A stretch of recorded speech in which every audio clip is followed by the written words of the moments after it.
É isto, não é? Aqui fecha logo isto. Fecho isto. Configuração de serviço de transmissão personalizada. Esperar que a barra de progresso chegue ao fim. É para a página de transmissão ao vivo. E agora vai aparecer isso. Pronto, e é isso que ou tens que fechar ou tirar a sessão. Ou tirar a sessão. Tirar a som será aqui? Sim. Uma das duas coisas, ou fechar ou tirar a sessão. E resolve a questão. Pronto. Pronto, agora ou seja, reunião ou interrompes assim ao vivo. Aqui eu faço entender. Agora, pode. And now.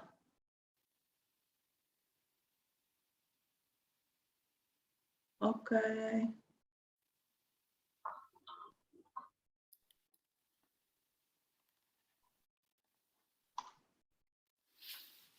Okay, this should be working. Aha, here we are. Okay, let's start this. Whoops. I don't seem to find our own. Oh, it started. Okay, so let me just set fix here.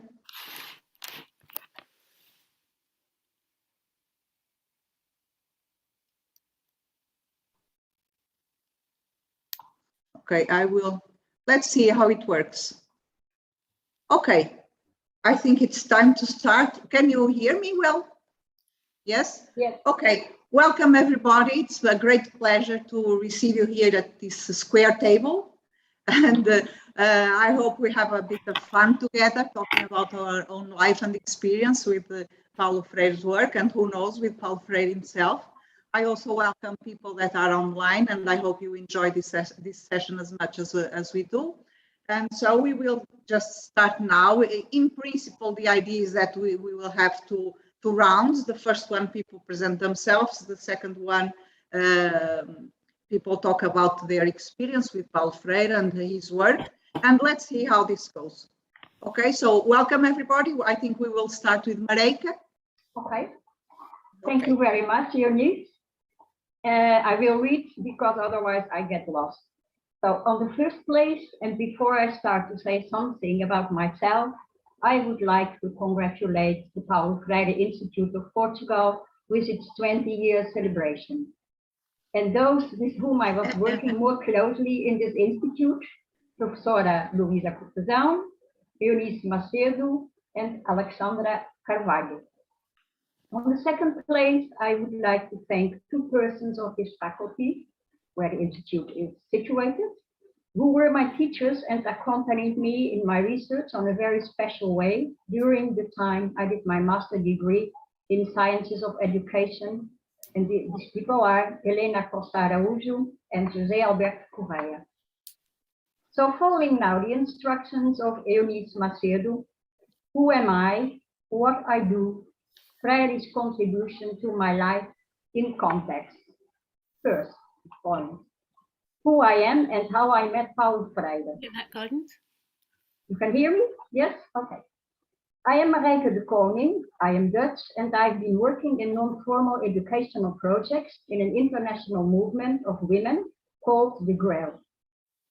In the year Paulo Freire was born, in 1921, the Grail started in the Netherlands at the Catholic University of Nijmegen, now called Radboud University. I met the Grail in the Netherlands when I was 17. A few years later, in 1969, I was finishing a nurse's training course. I was introduced by a Dutch Grail member to Maria de Lourdes Pinta Silva, who at that time was the vice president of the International Grail. Maria de Lourdes Pinta Silva invited me to participate in an international residential cultural program for young women, which took place in the Grail Center in Paris from September 69 to July 70. In the summer of 1970, I went to Portugal and visited with Maria de Lourdes Pinta Silva the village of Almalaguer, where a program of literacy and conscientization was taking place with Freire's methodology. Later, I knew from Helena Costa Araújo that she participated in that program. After this visit to Almalaguer, Maria de Lourdes Pintasilgo brought me in contact with a group in the Netherlands who, in September of 1970, invited Paulo Freire for a conference in Amsterdam. I participated in that conference and shared during the lunch the table with the organizing group and with Paulo Freire. They all spoke in Portuguese, except me. That's my first presentation. Okay.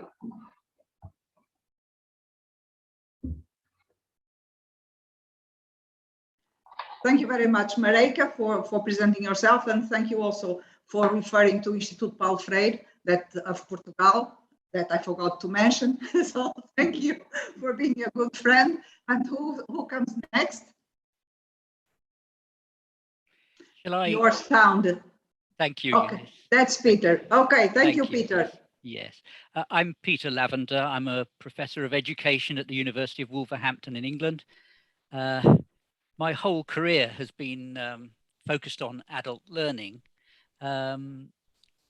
first as a teacher of adults and then as an education inspector, more recently as a research and development director at the National Institute of Adult Continuing Education, and now as a teacher educator at Wolverhampton.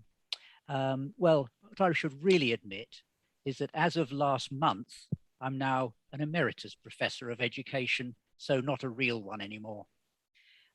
That's, I think, enough for me, except to say that Paulo Freire has influenced my life throughout my career, and I'll talk about that in a few minutes. Obrigado. Thank you, Peter. Thank you very much. So we will now move to. I'll come in, Eunice. Okay, well done, Neve. I'm Neva O'Reilly. I'm an adult education advocate. I've been working in the field for nearly 20 years. I'm currently CEO of AINTIS, the National Adult Learning Organisation in Ireland. I really look forward to this discussion. When I think back about how I found out about Freire, I was walking home, looked into a shop, saw an ad looking for literacy tutors, thought, I could maybe do that. And then I found myself in this field for nearly 20 years and found my home. And that's how I really came, my first contact with Freire was through that initial training. So really looking forward to the discussion today, and I'll talk a little bit more about the impact of Freire on my professional life. And so pass back to yourself, Eunice. Thank you, Neve. And now Alan. I'm being good, yes, I'm respecting the order as agreed. Well, I've stolen Licinio's place, I think, but never. Like Peter, I'm an emeritus professor at the University of Wolverhampton now, only I stopped last Christmas, a little earlier than him. Also, like Peter, I was at the National Institute of Adult Education in Britain for, in my case, for 23 years, and I used to be the leader of it, which really meant that I said yes to everything Peter said for however many years he joined. I was a community educator, and Freire published at precisely the right moment for me to develop an idea about what I was supposed to do with my life. And I'll talk about that later on.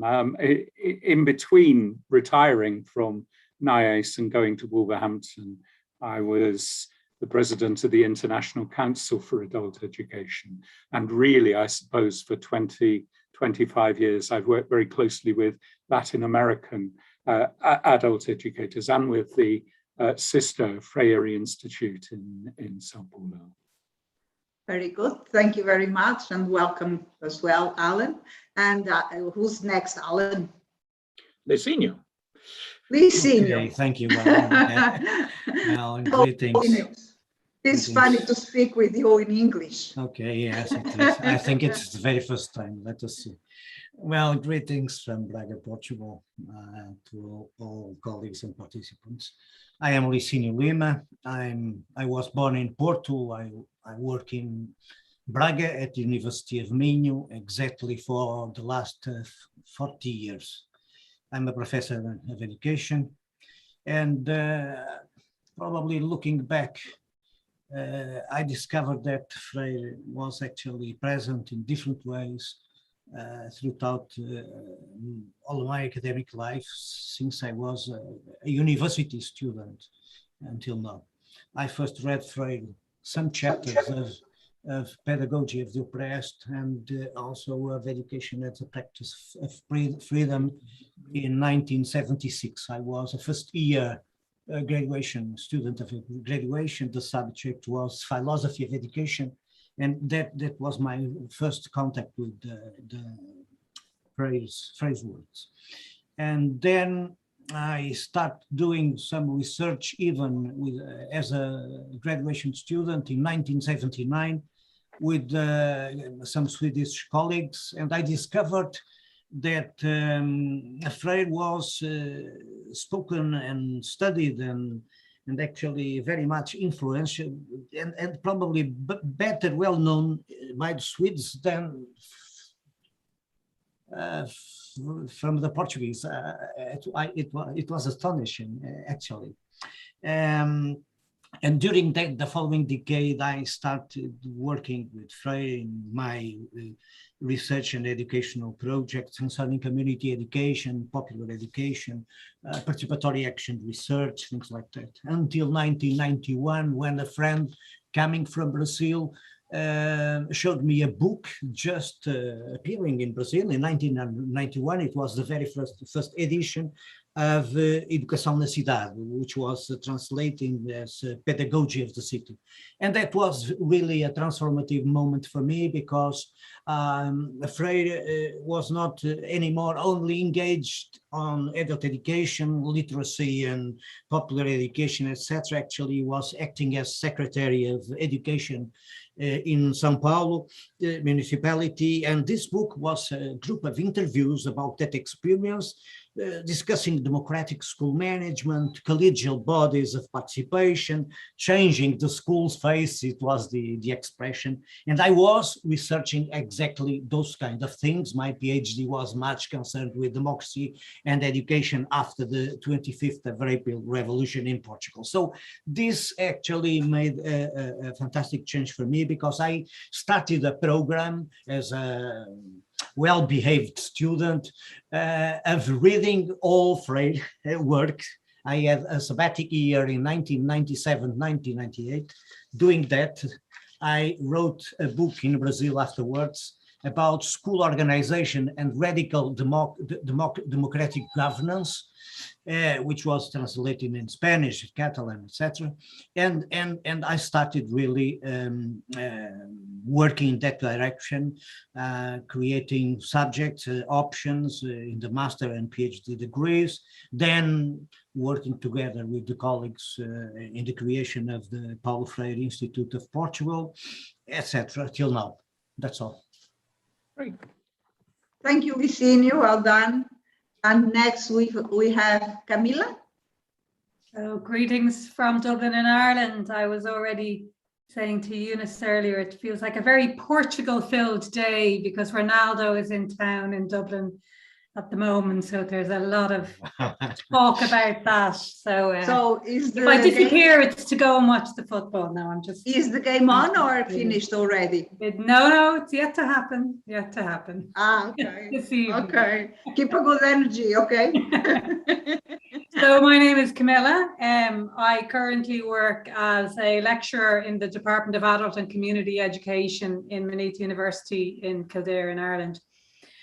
But that's not where I started out. I used to be a nurse many years ago and moved from nursing quite accidentally, as often happens, I think, for many people, into grassroots women's community education. So the kind of second wave of feminism that happened in the 80s and 90s, almost by accident or probably someone's intention. I found myself working with women's groups in North Dublin in what would be considered quite a disadvantaged area, alongside people who were very influenced by the Training for Transformation movement. So the interpretation of Freire's work that came from South Africa and the Delta Project in particular, but was quite impactful in Ireland also in the 90s and 2000s. And I remember just going, what is going on here?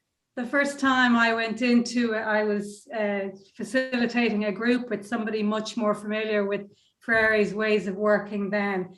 Just that enormous difference that I felt and that enormous shock that I felt, and something I still try and model, I think, in my own practice as I go. So very much somebody that sees myself as going from practice first into a further exploration of the ideas of Freire, but someone who I have always managed to very much stay rooted within community at the same time. So I often describe myself as an academic activist. I'm involved in a lot of different social movements, political circles. And when I speak a little bit later on, I'll talk about the impact of Freire and ways of working in both of those spaces. So that's it for now.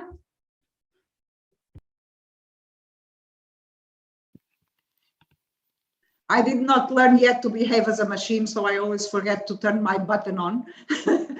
So I'm sorry for this. Thank you very much, Camila. I was trying here to bring in.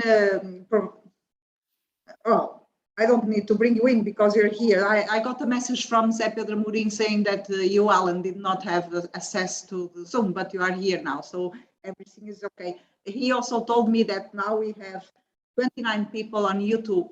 And this lady that you are seeing here is Elizabeth Moreira. She's one of the members of our Instituto Paulo Freire de Portugal. And in principle, she would be in YouTube, but she decided to come and join here as on Zoom, so it's fine as well. Welcome, Elizabeth.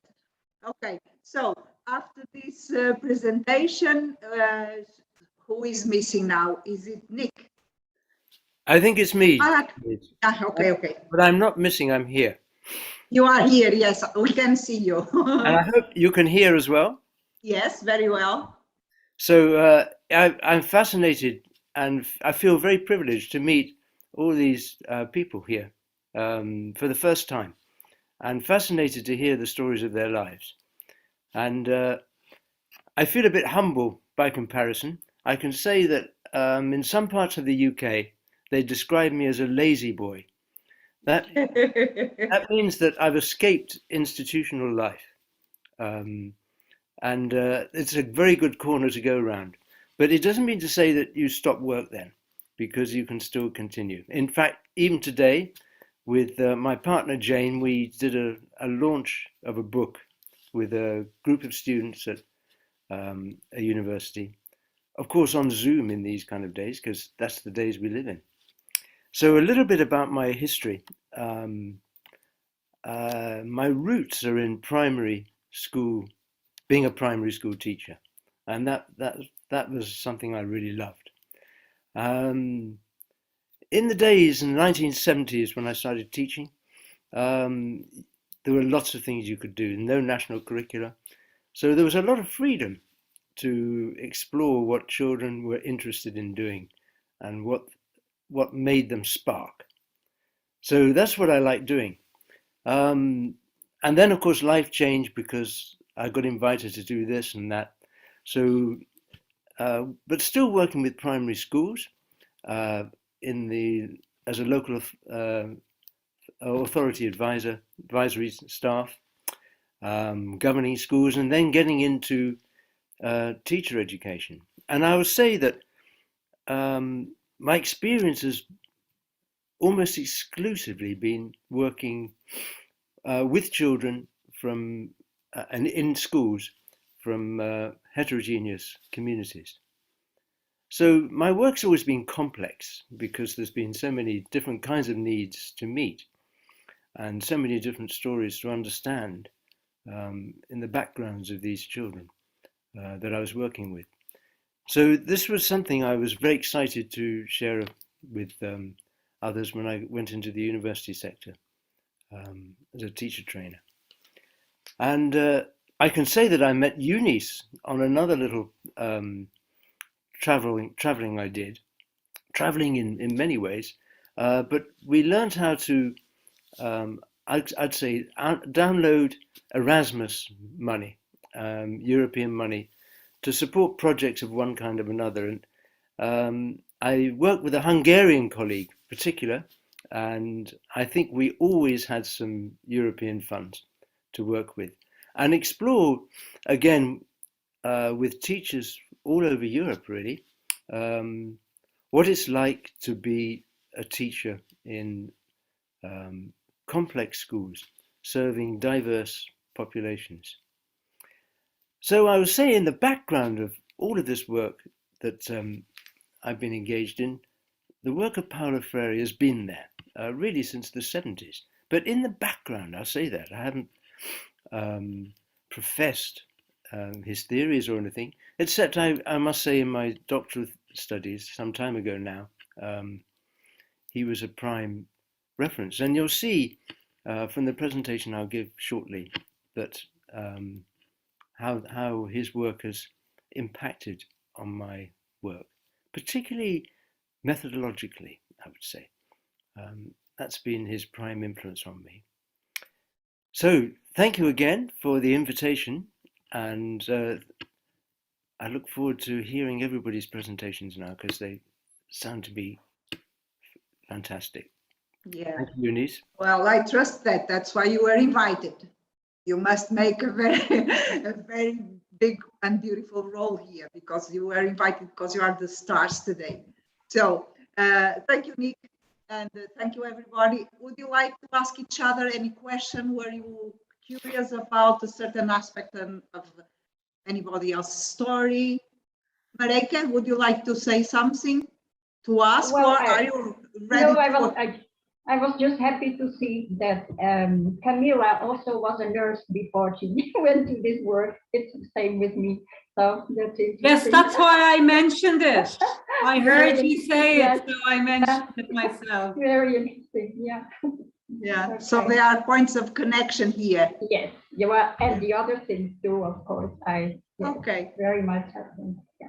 So anybody else would like to make a comment or question? Peter, please go ahead. Yes, I wanted to know whether Licinio was always well behaved, or whether he was a rebel when he was much younger and he's just being very polite.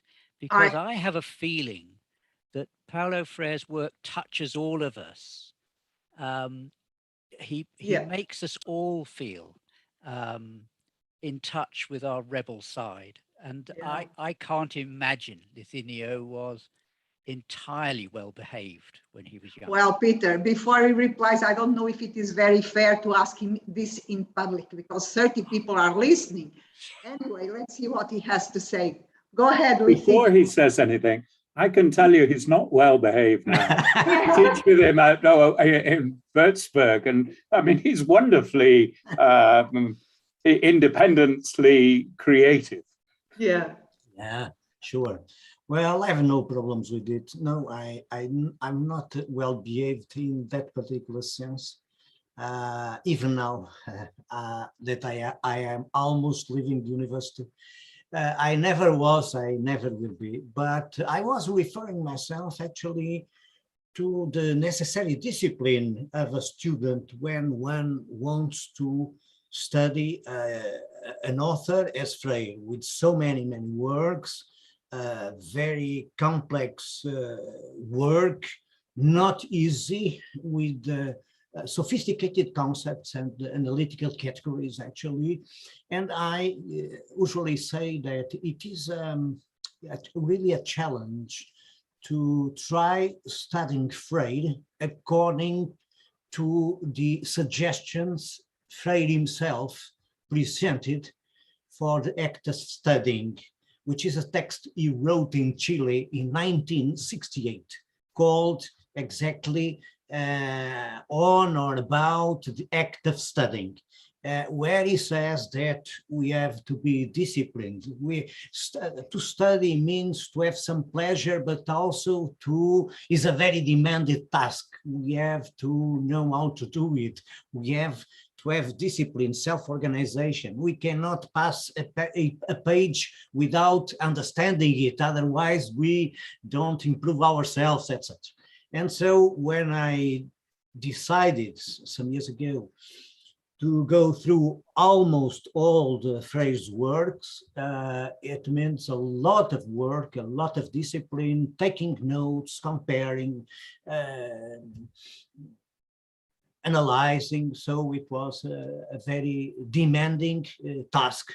Also, I enjoyed it very much. So discipline and pleasure in this particular sense can be combined.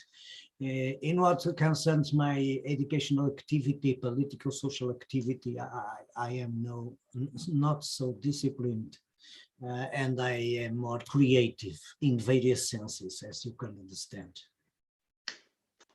Well then, thank you for being so open about your naughtiness. Let's now maybe move to Marijke's presentation. She has a few words to share with us. So thank you, Marijke. The floor is yours. Okay, like I said before, I will read. So my second point after my presentation is to say Freire's contribution to my life in context.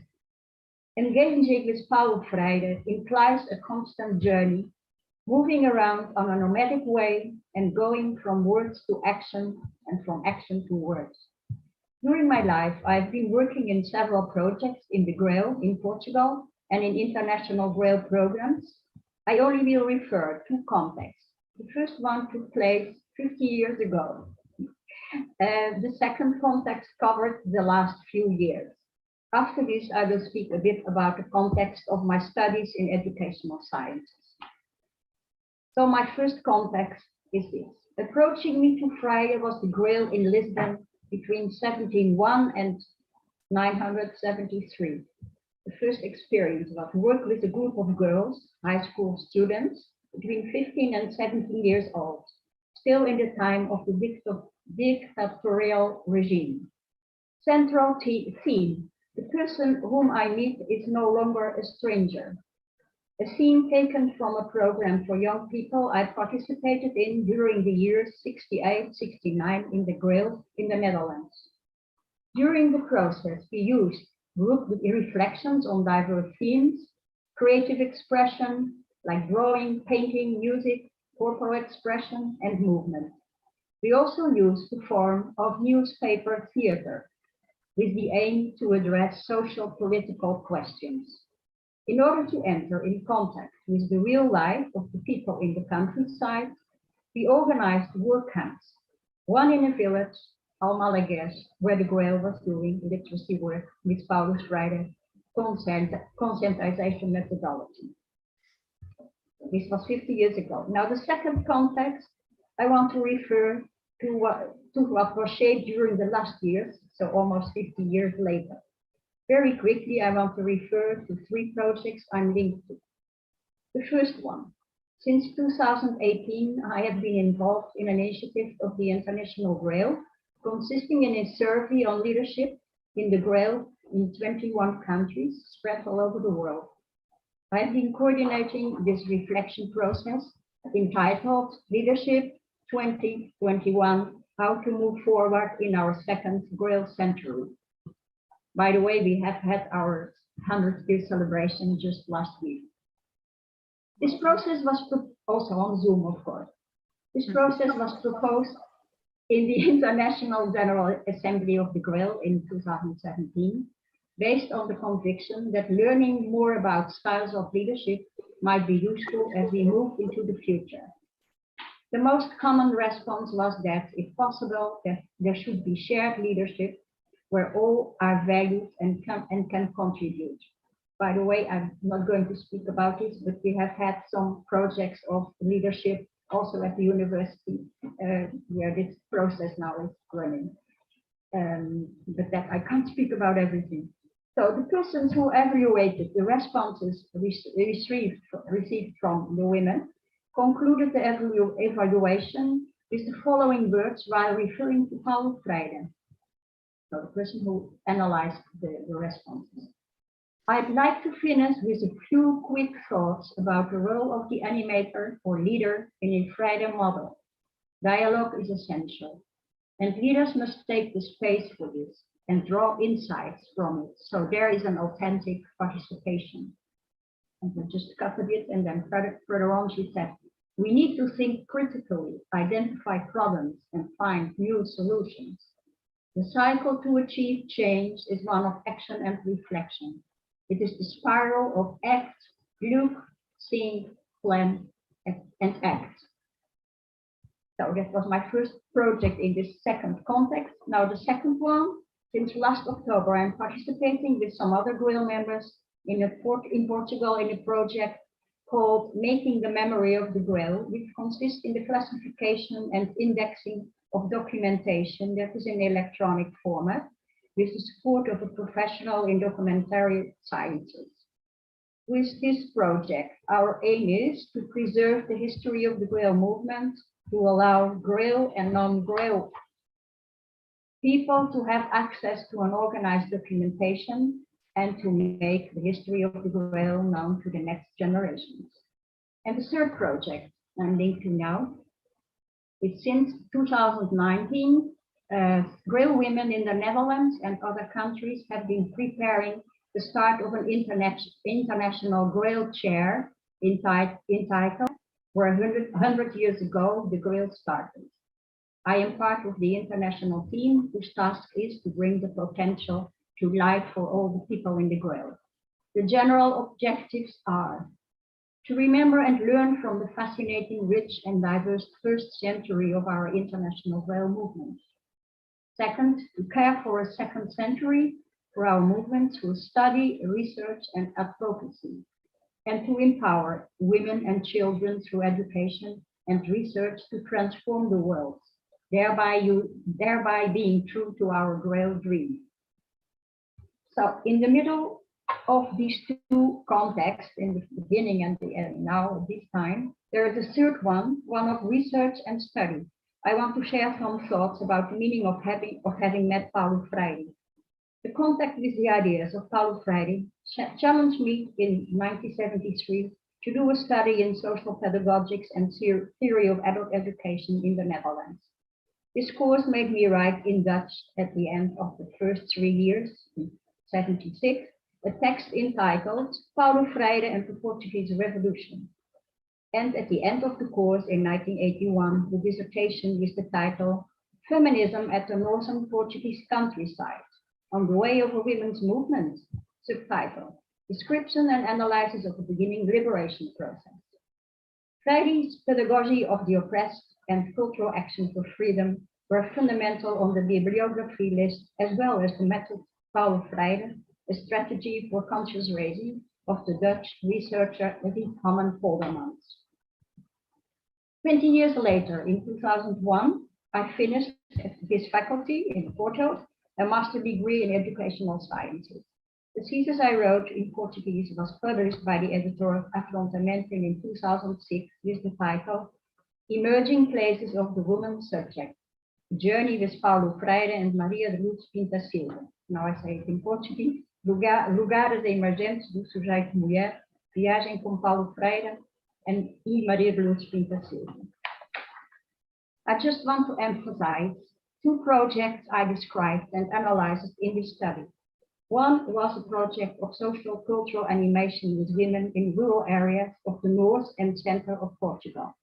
The other one, a European network of young professional women, the LIAN network. LIAN is link, the link network, in which in the 90s participated more than 2,000 women from 20 European countries. How both Paulo Freire and Maria de Lourdes Pinta Silva have been structuring my life is expressed in this book. Helena Costa Araújo was the advisor during the writing of my thesis. It was then that I got to know she was in the conscientization program I visited in Almalagues in 1970. So to finish, some ideas I would like to finish with, ideas which I think are tuning with Paulo Freire's philosophy and methodology. I want to start with a quote of Pope Francis, published on October 20, 2021. It has to do with the concept of autonomy, so much valued by Paulo Freire. And the Pope wrote or said, "Let us say and believe that others are not an obstacle to my freedom, but the possibility to fully realize it." Part of the GRIL mission consists in providing educational context in which it's possible to experience that it's in relating to others that we create ourselves, that we can become artists shaping our lives, because, as noted by Maria de Luis Pinto-Silva, the isolated individual is an abstraction. I remember Donald Schoen, who in '83 developed in the context of the science of education the concept artistry. Schoen proposes to challenge professionals to rethink the technical knowledge role in the light of the artistic concept. With Hannah Arendt, we know that we all need the podium of the public space for our performances of speech and action or other creative expressions in order to experience our second birth as creators of our lives. In this process, we need to be able to balance the need to be seen and valued by others with the capability, the concept of Martha Nussbaum, to accept not to be seen. The means that we have to learn to live with the tension between being of this world and not being of this world, as we refer to in the Grail, living the tension between being on the stage and not being on the stage, asked for self-confidence and humility, so much referred by Paulo Freire. This is a lifelong learning process, and the Grail has provided me an appropriate conscientization context for the development of capabilities combining the personal and the community dimensions. Artistic creation of the self into being means becoming another of your own initial self. It does not mean losing yourself in being a star. I just remember that Leonie said, just you are the star. So I repeat this sentence. It does not mean losing yourself in being a star on a podium. The Dutch writer Connie Palmen, while analyzing the lives of 4 women artists, makes a distinction between the star and the artist. The star is a creation of the person herself, functioning in the public space and manipulating her own image in order to be seen and recognized, while being an artist implies work that needs talent. Once we feel integrated in the whole, we want to give the best of ourselves. Or with the words of Isabel do Carmo, pronounced in February this year on television, the miracle is when people altogether become more intelligent, when they ascend to something superior to them, to anything that transcends the ordinary. I am grateful to Paulo Freire, who challenged all of us to develop our talents in function of becoming ourselves by sharing them with others. Thank you very much. Thank you, Marijke. Well done. And congratulations to the Grail 100 years and for the 100 years to come. Yes, thank you. All the best for Grail, and Thank you. keep up this wonderful work of changing the world that you've been up to for 100 years. Let's see what you will prepare for the next 100. And Paulo Freire will be there for sure. For sure. Yeah. Training for Transformation is one of the programs also. Yes. Okay. Yes. Very good. Well done. So, and who would like to make a comment or a question to Marijke? Was there something particularly appealing, controversial? Aha. This is a difficult question, hey? We might So, talk later about yes, about the connections between Freire and feminism. It's something I touch on also. And yeah, me too. some unpacking to be done there. Me too. We have a lot to talk about. Yeah, yeah. Okay, so who's next? Someone who needs to turn on the sound? Is that you, Peter? It is. Okay, well done. Okay. Yes, like Marijke, I go back a very long way with Paulo Freire and first read his Pedagogy of the Oppressed in 1975 when I was working as a literacy tutor in South Bristol. This was a city very heavily bombed during the war, and the people from the center of the city had been moved out in large blocks of apartments to the south of the city, far away from the central shops and the transport and so on. And I was working in the first adult literacy group there. that had been set up by the Workers' Educational Association. It was a great privilege. I noticed in the local press only a few weeks ago that not much has changed. This is an interview with a local youth worker. And the interview goes like this. I ask Kerry why she thinks Hartcliffe has not been able to secure more Bristol City Council funding for youth services. She replies, if like me, you didn't go to school very often, you might have poor literacy. A lot of people around here wouldn't have a clue how to write a business plan for funding. It becomes a vicious cycle. Kerry's rebellious teen years saw her often play truant from Withywood Community School. She says, I remember my careers advisor at school told me, there is no point in you having careers advice. You will never achieve anything. I never used any of the youth services when I was growing up. It can be difficult if you feel like you won't fit in, if you're used to being told you're shit. This was 46 years ago, the same experience that I found in the pupils I was teaching during the day and the adult students I was working with in the evening. My surprise wasn't that they were in the position they were in. My surprise was that they weren't angrier about the poor education that they'd had. Every week I traveled by bus down to the far ends of the city. It took me over an hour to get there.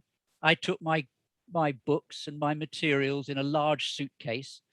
And the dominant idea then, often mentioned by the students I taught, is that because they were learning to read, many of them, and write, they would need to start where children start, with primers, simple phonic programs and books designed for children. There was a great waste of money at the time being spent on readers for adults, which were really designed for children, using an imposed vocabulary. I can remember dreadful things like Clumsy Charlie, Sound Sense, and my favorite one, Read Your Way to Bake a Cake. There was also Read Your Way to Put Up a Shelf. When I moved to literacy work, my first job was to sell off all the primers that I inherited from my predecessors. I made quite a lot of money actually, and we recycled the money into publishing our own students' writing. There were many arguments nationally about teaching materials for adults and what constituted a curriculum for adults. Freire taught us to think more carefully about using the language and the experience of the students. This meant starting with talk and capturing the words that students used and their stories. Not necessarily generative phonic words, as Freire would have said, but the words related to their lives, certainly. It changed the pedagogy for me to one based on the interests, the language and the lives of the students. This was our reading material for learning. So that was my first learning from Freire, really. Wake up, use the right kinds of materials. But secondly, he taught me to think about voice, the voices of learners. So it was a short step from the writing that we were doing, that students were doing about their lives, to thinking about the voices of students. So the reading work led to autobiographical writing, which hadn't happened very often before. And it was a new voice that we hadn't really heard before. It had an impact on confidence, on group discussion, on public respect. The first book we published was called A Bristol Voice. Somebody laughingly referred to it as ABC. This was in 1976. We were very proud of it. Later, we contributed to Write First Time, which was a paper of adult literacy student writing published nationally by a cooperative and edited by different literacy groups across the country. In this process, tutors worked as scribes, encouraging, recording, students and tutors working together to critique the writing, to discussing layout and helping maintain quality between the issues. Freire's writing taught us about the transformative effect of learners finding their voice, moving away from a culture of shame and silence towards naming and transforming the world. Here was evidence that Paulo was right. And throughout the 1980s, writing workshops, publications, and learner voice were key to literacy development. However, the establishment didn't find this way of working with literacy students very comfortable. There were questions raised about the materials that were used in our classes, locally and in Parliament. Were we being subversive, stirring up dissent and anger and protest? How did it end? Not with a bang, but with a whimper, I'm sorry to say. With enormous central funding for literacy work at the time, there were fewer spaces to maintain the kind of approaches we thought we should be using. By 2001, the government switched its priorities to measuring success at literacy through English qualifications, regulated by standards and assessed by exams. The program was well funded. Gradually, provision of the kind I've described dwindled to practice in a few voluntary organizations. Nevertheless, the principle of making learner voice important has been maintained in almost all educational provision in some form. And the third and last area that I think Paulo left me with was about pedagogy and change. His words also helped me to understand that teachers could be cultural workers. In supporting students in higher education, I become acutely aware of how hard it is to change the culture of institutions, let alone society. But it was Freire's letters that most moved me. And in there's a rich seam of possibility. Teachers don't often read academic work, but they do read letters. I hear of letters written by teachers to those starting school, letters to teachers about how to maintain their principles and to promote equality and diversity, and letters about the importance of making teaching a dialogic process. In some schools and colleges now, it's more common to find dialogic teaching than it was, instead of the lecturing, the teaching and filling up empty pots, really, especially in teacher education.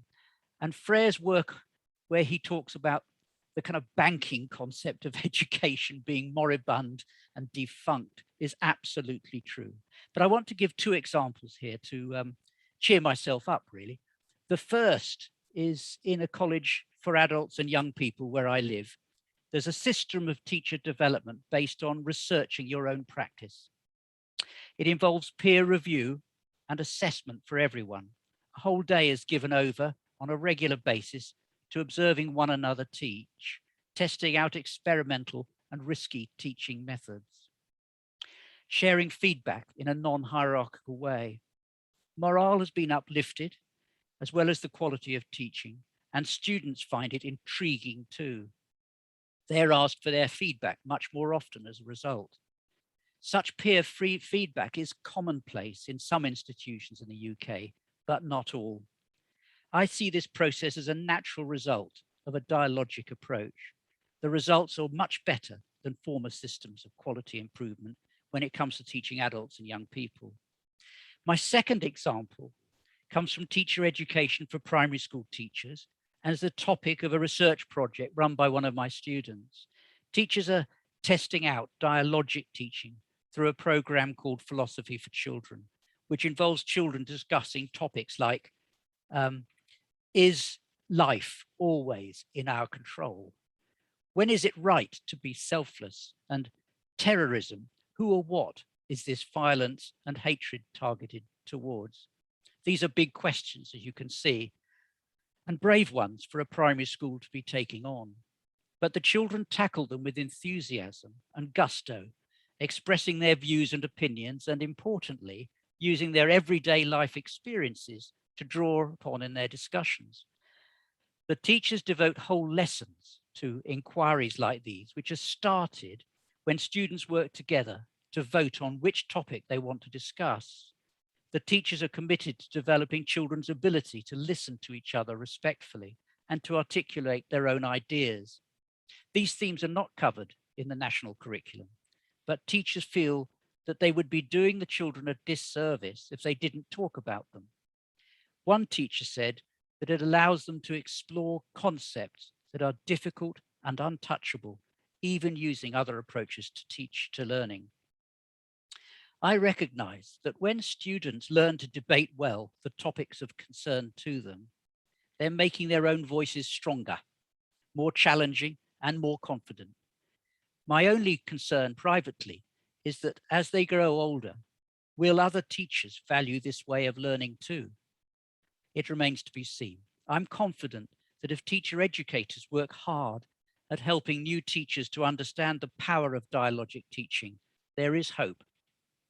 And finally, Paulo Freire's writing has had a lifelong impact on my work, on all our lives, I suspect, whether it's been the literacy work I've been involved in, the importance of learner voice and dialogic teaching, quality improvement in teaching adults and young people, teacher-based research, or quality improvement in teaching small children. His voice has always been present in my mind. Some of Freire's ideas seem so obvious in retrospect now, but changeless too, like all good theorists. I was reminded of this in The Politics of Education, when he said he was a tramp. I love this bit, and I thought I'd share it with you. He was becoming the tramp of demystifying conscientization, he said.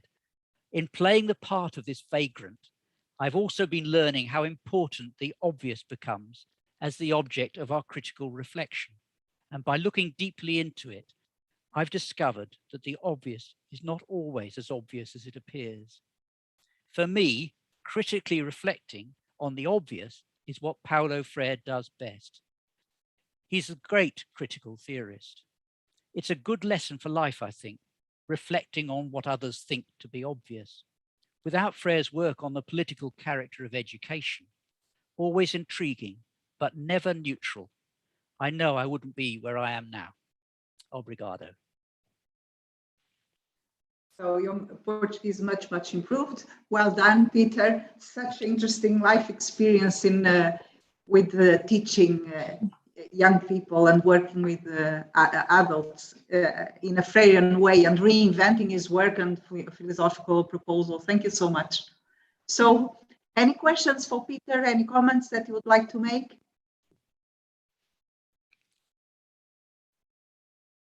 The difficult moment of silence.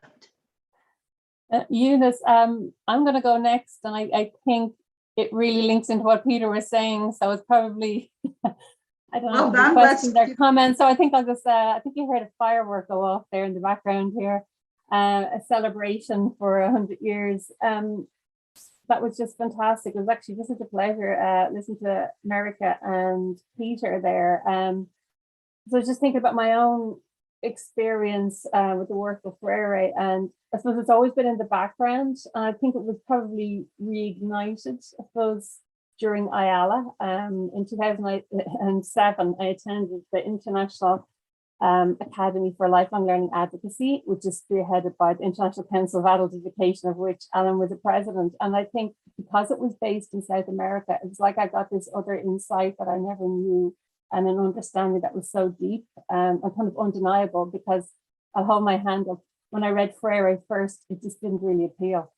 So it's like, you know, I was reading a load of different theorists, and it just didn't resonate as much. And I probably went away from him as much as I could. And then I ended up, when I finally finished my PhD, I drew on the work of Freire, because I was like, he was right. He was right. It was a way to explain things. So another thing that sort of reignited the interest in Freire was from Dr. Jose Pedro Amarin, and he gave an incredible talk at one of AINT's events. He's now on the editorial board of the Adult Learner Journal. And again, it was getting his insights into Paulo Freire from speakers, you know, Portuguese speakers, and it was like finding out new understandings and deeper understandings, and maybe something that's lost when we read it in English. So I think as well that really reignited things. So maybe I'm just really going to focus on, you know, sort of my professional life and how it's been influenced by Freire, and look at the work in this National Learning Organization. And I was thinking about this, I mean, the mission of the organisation is to advocate for the rights of all adults, quality education throughout their lives. And I really want to focus on like advocating through, I suppose, Freire informed advocacy is really kind of what I'm thinking about. And when we talk about engaging in advocacy, it's within the system and kind of being conscious of that you're in the system. It's, and I suppose the challenge of that. But also thinking about, well, what does the word advocacy means? And like looking at the Latin roots, and it's to, you know, to, so it's ad and vocar, to call or to voice.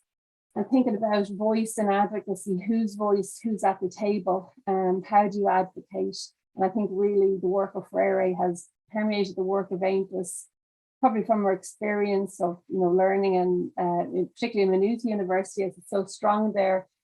And thinking about how critically you can get the voices of those who are not heard at the table. And really, I just want to talk a little bit about that. Advocacy can also mean to stand beside. So that's also like, if we're advocating for adult learning and for learners, is to stand beside them, not in front of them and not behind them, it's with them. And so the solidarity within that, I think that the theme of solidarity that comes through Freire's work is something that's very close to my heart and my approach to things. And I suppose I would say it's Freudian informed advocacy because it's something to aspire to. It's a work in progress, it's ongoing, and it's something that is about the relationships you have. I believe advocacy is around the relationships you have with learners, the people you advocate with, and policymakers on the other side. And I often think about the oppressor and the oppressed, and what is our role within that. And how we view policymakers and the importance of having a respectful relationship within that.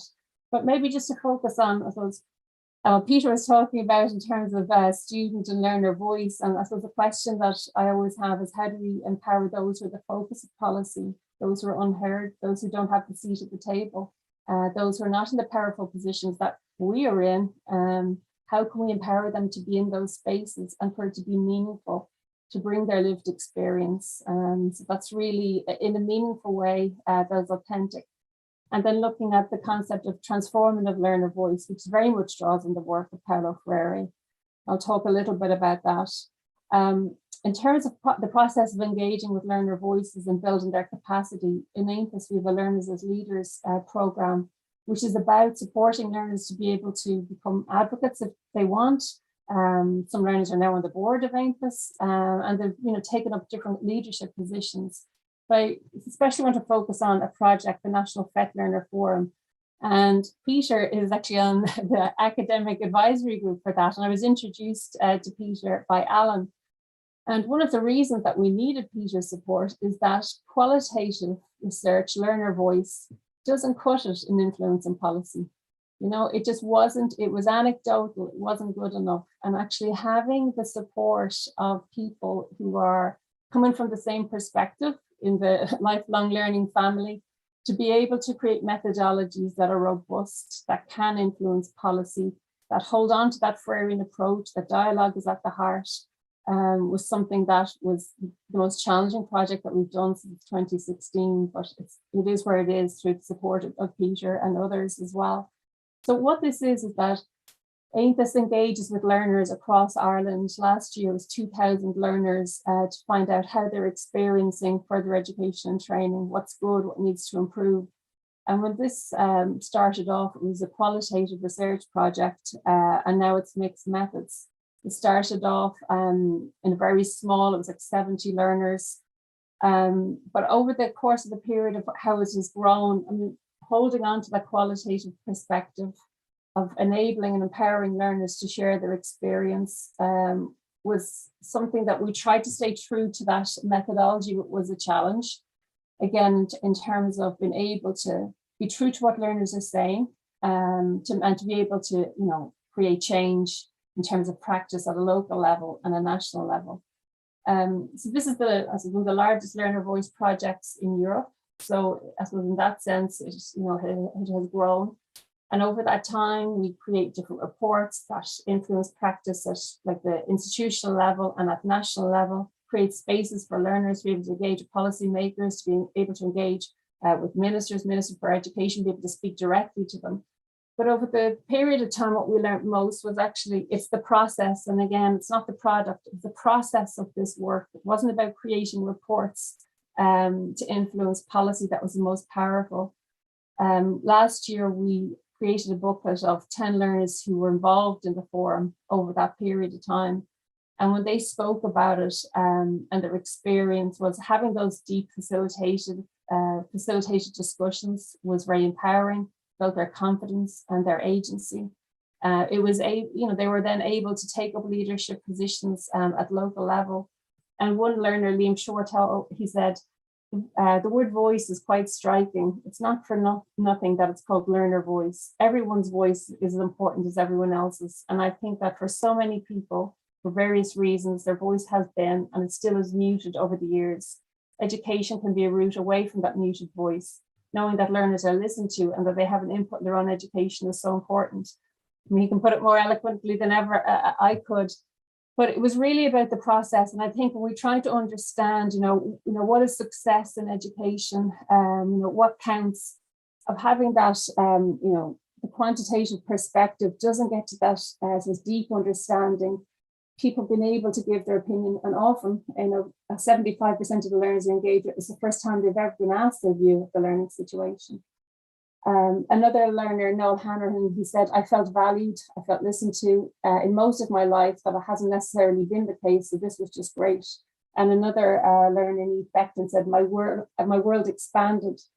So even when we talk about learner voice in an advocacy context, it is taking the whole perspective of what Freire would come from in terms of the dialogue, people's lived experience, thinking about power relations and the relations that we have with learners in terms of how we represent them best or how they represent themselves best, asking ourselves a question around that.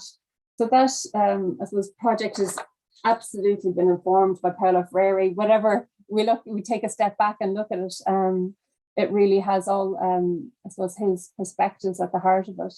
And then looking at advocacy more broadly and thinking about what that is, it's dialogue, and that is having dialogue with all stakeholders in a respectful way, and having love and care at the heart of it. So I think that's something as well we try to do in our work in AIMPAS across the organisation, is to bring that warmth as well and that authenticity. And that can be all your meetings are participatory that are online, that we have during the Adult Learners Festival. And I know Alan spearheaded Adult Learners Week. For the Star Awards, it's a collective award, not an individual, because it's a collective piece of learning. So again, he's really, the work of Freire has really influenced that. But I suppose ultimately, when we think about advocacy, again, being informed by Freire, it's a work in progress. It's not perfect. It's thinking about power and voice. It's about authentically bringing the lived experience of people who are most marginalized, who are least heard, in a way that is true to their lived experience. It's having sources of evidence that can influence policy from a qualitative perspective, because it's seen in terms of engaging with communities that wouldn't be heard normally, or is often overlooked in quantitative research. It's having relationships with policymakers. And that's something maybe we could talk about a little bit more. And it's the language, it's not using that deficit language. And I was actually at an event today, and I heard, I won't say what event because it'll probably be obvious, but I heard people talking about illiterate people. I couldn't believe people still use that word. I was astounded. And they were lacking in this, they lacked ambition. And they're working in the field of education, adult education. And it was just quite striking that there is an absolute need for Freire to infuse the work of educators, policymakers, and it's up to us to really, and having this opportunity for 100 years is to share the value of this approach. And so what we try to do is create spaces to critique, and I suppose, creating space, particularly for community education organisations. I can talk a little bit about that maybe later, and to collaborate with NGOs to build capacity, and having that open, respectful dialogue. So I suppose when I kind of reflecting on my experience at Freire, I came unwilling at the start, and then in the end, I know it's kind of blasphemy to say it at one of these events, at the end of my own thesis, which was called Voices the Process, because that was a phrase that a learner used within the research. There's kind of no denying the power of dialogue, thinking about your own power and are you becoming the oppressor, thinking about the power relations and trying to engage with people, everybody in a respectful way that at the heart it's love, and it's love for others, which is something that's never spoken about, it seems, particularly in advocacy. It's probably not a hot topic, but absolutely that's what we're trying to achieve, I suppose. So that was just kind of some reflections there on, I suppose, advocacy to voice and the influence that Freire has had. I'll pass back to yourself, Eunice. I don't know who's next. I won't I won't guess. I'll pass to you.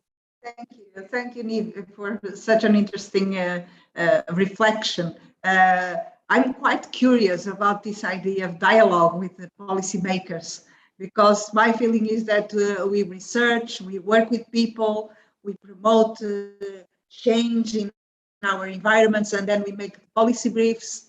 But my feeling is that policymakers live in another world. So it is very difficult. It seems to be very difficult to establish dialogue. But of course, we will not give up. We will keep going. Well done. So I don't know if anybody would like to make a comment or whatever question you need. Okay, so we move now to, who is that? Licinio or Alan? Alan, isn't it? Alan. See, I can never respect the order. No, it's fine. I think it's me, and I also want to talk about dialogue with power in a while. I said at the beginning that Freire arrived at a perfect time for me.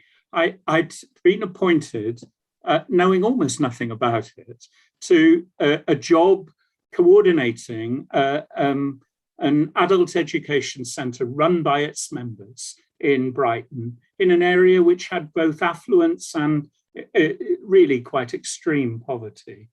We wanted to make a difference in terms of education as a tool for social justice. The centre I'd worked in had 30, 40 years ago, had the Welsh radical educator Raymond Williams working there, who'd argued that people turn to learning at times of change to understand what's going on, to adapt to it, but to shape it. And we wanted to create education programs of that sort.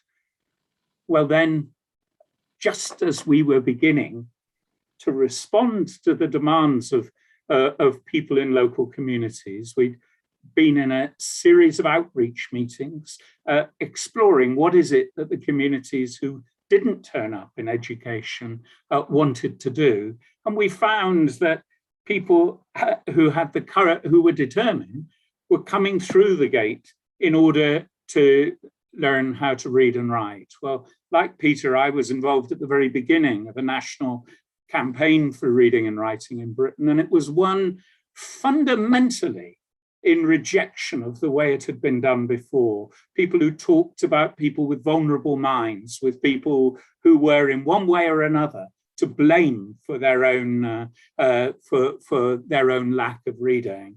As one of Peter's and my colleagues said, my students have problems.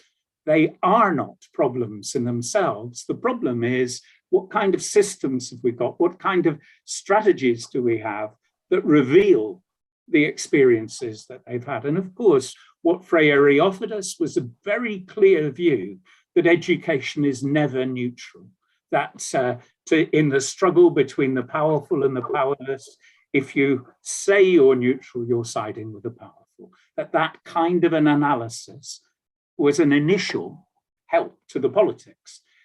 As for the methodology, there was a happy little pamphlet produced to translate the complexities of Freire's writing for us, which was called Literacy in 30 Hours by a woman called Cynthia Brown.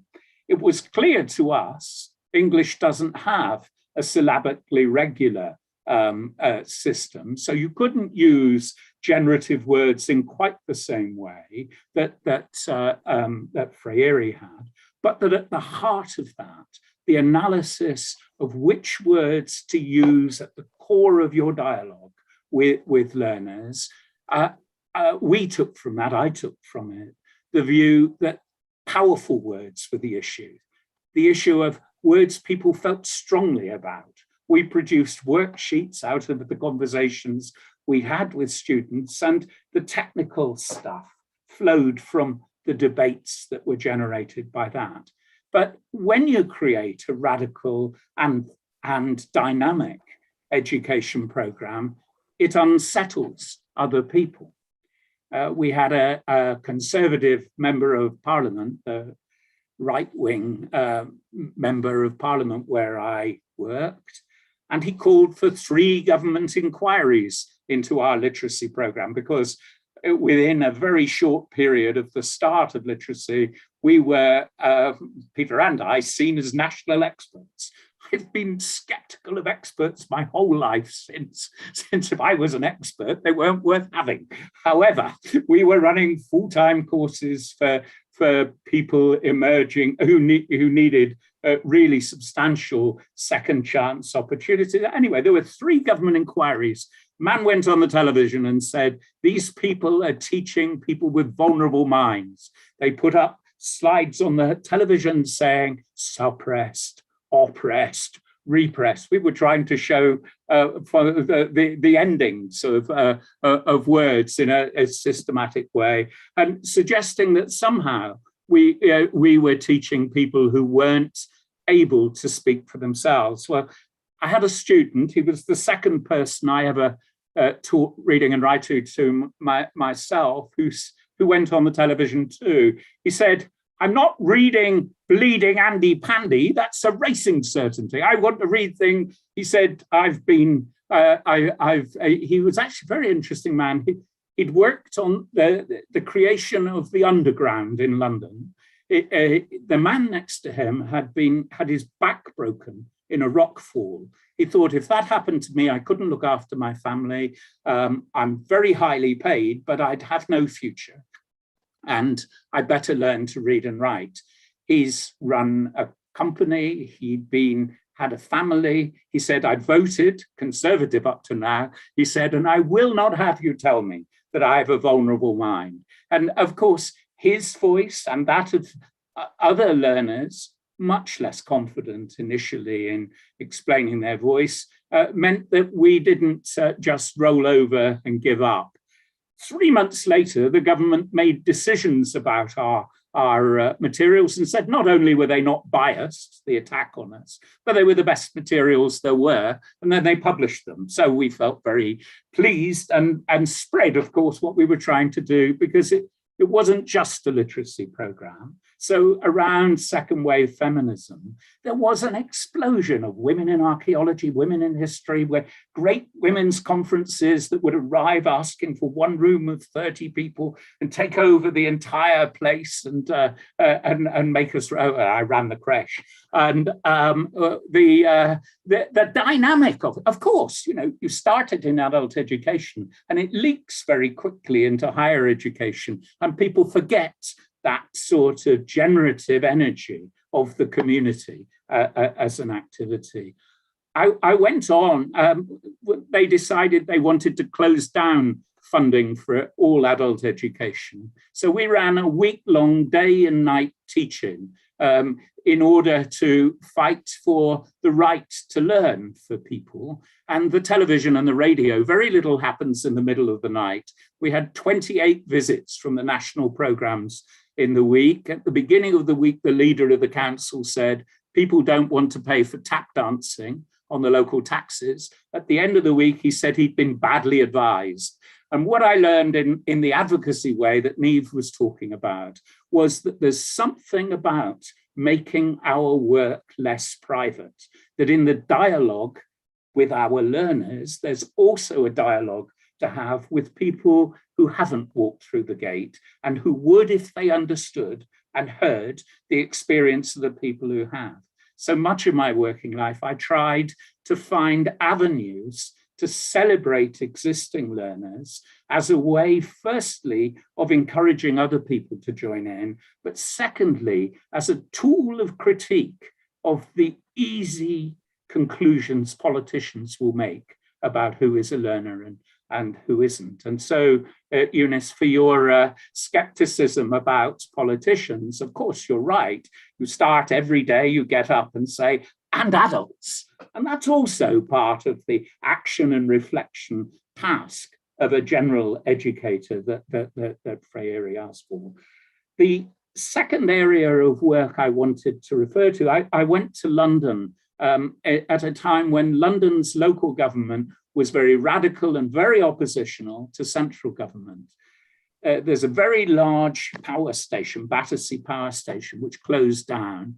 And in the pages of the financial paper, there were lots of ideas about how people could make a profit from the use of this building. So we organized a popular planning program in which the people of the communities in which that building was located decided how they would want to use it. And of course, they had very different ideas and they debated dialogically what they would want to do. You could say it was a complete failure because, at least for 30 years, they didn't get the outcome they wanted.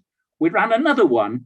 All sorts of South London organizations involved people doing caring for children. Some of them highly paid specialist nursing staff, some of them childminders on very, very little pay. We brought all these different forces together, hoping to come up with a charter for pay for people working with children. Again, a complete failure. But as a byproduct, we noticed that in the high-rise buildings of South London, women who'd had children in their teens were parked with no way out. And if they got a babysitter, they would go to central London. We used this evidence to persuade a supermarket to build a creche because then they'd shop in their shop. And it worked. And all around South London, there were such creches built. Well, we didn't set out to influence the activities of the shopping, the supermarkets. But it was a people's effective outcome, serendipitously, not what we thought we were doing, but what it emerged that we were doing. That popular planning program was inspiring to and in dialogue with the kind of popular budget making that you saw in Porto Alegre and Rio Grande do Sul, where people in their individual communities worked out the priorities they wanted to see for the use of their local areas budget and eventually the cities or the regions budgets. That work has leaked into places like Preston in the United Kingdom, and it was given a kind of huge energy by the World Social Forum, which I think of as 60,000 people influenced by Freire's kind of dialogic approach, a cacophony of voices, wholly undisciplined and utterly wonderful. I think I'll stop in a moment, but two more things. One, a thing I worried about all along was what's the role of the tutor? How can you abscond yourself from the process at the point that your students have sufficient empowerment? Of course, what Neve and Peter were saying about learner voice and learner publishing and so on is one good illustration of that. But Gramsci's thinking about the way in which you become an organic intellectual, swimming in the sea of your learners, is a really important dimension, I think, and that we have to resist constantly the authority of the teacher. They use it like Augusto Boal does, just to get started, and then to have the theatre of alternate possibilities, the theatre of the oppressed played out in the lives of people. My final point is something I heard yesterday. Yesterday was the 100th anniversary of the organization Peter and I used to work in, the National Institute of Adult Education. It's called something different now, but it's 100 years old yesterday. And I was there with another of my old colleagues who was talking about the chamber music he was involved with. Now, chamber music, you can't know individually what you know together. If you sing in a choir, if you work in a community, if you really engage in dialogical education, what is the difference between the individual development and the group, the development of the group? I think those have been the ideas I stole from Freire and adapted and translated for my own area of work. But I think it's Freire plus Boel that the politicians need. They need better examples of how to imagine an education for a world worth living in.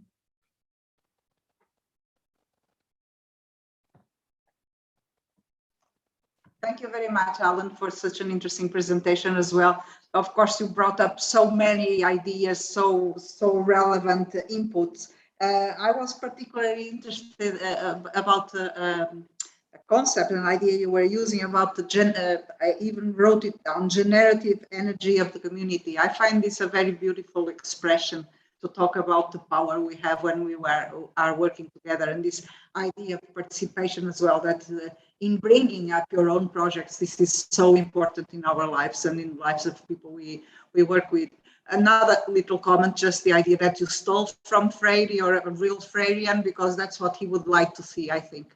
Thank you so much. So who's next now? I will not ask if you want to make... Can I just come back about that stealing? I always thought the real skills of an adult educator aren't to do with methodology and so on. They're dreaming, stealing, and dancing like Emma Goldman saying, if I can't dance, I won't join your revolution, and then showing off so other people will steal from you. Very good, well done.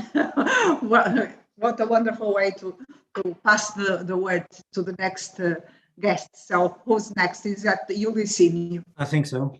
Okay, thank you. Oh, thank you. Well, let me tell you my point of departure. Many times I am asked why I keep on reading and studying Freire and teaching and writing about his work. And of course, trying to practice his ideas. And I will share with you just some of my reasons, starting with this general broad one. I mean, for me, it is a challenge and something very exciting to know more about Freire's ideas and of possible developments of his proposals, of course, in a creative way. Let me give you a small example of the most recent chapter I wrote. It is just now in press, about studying Freire and his possible subversive pedagogy, based on not only in his works, but also on the analysis of the police inquiries he was obliged to answer after the 1964 coup d'etat in Brazil, using extensively his arguments during his own process of defending himself from the accusation of being a communist subversive person. So there is still much to be studied and known about Freire. And I will give you just three basic arguments, justifications to keep on. The first one is the critical power of his work, the critical thinking, the capacity to unveil social reality, not to depoliticize social reality, social facts, which is now very dominant. I mean, things tend to be natural and so depoliticized. Just read the EU policy documents or OECD or whatever, actually, we come to that conclusion. I keep on remembering something Carlos Alberto Torres wrote many years ago, saying that in a way, in education, we may be for or against Freire, but not without Freire. I believe we have actually to take our decisions about this. The second most important reason would be his proposal of a democratic pedagogy based on participation and active citizenship, much linked with radical democracy. And this is very important again, because Freire insists on the politicity of education. And I've just said that actually we are depoliticizing more and more education, actually, and neutralizing it. We are not really talking about education anymore. It is just training, competencies, qualifications, skills, and so on and so on. Just we don't want to talk about education anymore, because it is political, it is normative, it is axiological, it deals with values, options, etc. It means not being just a technical thing for experts or specialists. Third reason is concept of permanent education, which is now a sort of antique, but not for me, of course. Permanent education is a very critical concept in Freire's works, and not just learning, not training, not competencies, as I have said before, and we can find in EU policy documents, for instance. So I keep on trying to study this kind of problems through a Freirean perspective. And as a Freudian perspective, or by a Freudian perspective, I would mean to read and reread his works, to read Freire also critically, in a critical dialogue with the author, to contextualize his words. That is very important for most of our young students. The world of Freire is generically unknown. Okay, the history of Brazil, the 1960s, 1970s, his intellectual influences, etc. So we have to study it, to reinvent his ideas, of course, not to crystallize or divinize Freire's work. I'm absolutely against this. To study the primary sources and not just secondary sources saying what are the main important ideas of Freire. No, we have to study primary sources. Otherwise, we actually don't develop our capacities. And not to expect all the answers to our doubts and problems in Freire's works, because Freire is not a guru. He won't solve our problems, okay? He will be an inspiration, most probably, but he is more important for the problems and the questions he presents to us than for didactic recipes or pedagogical injunctions or whatever.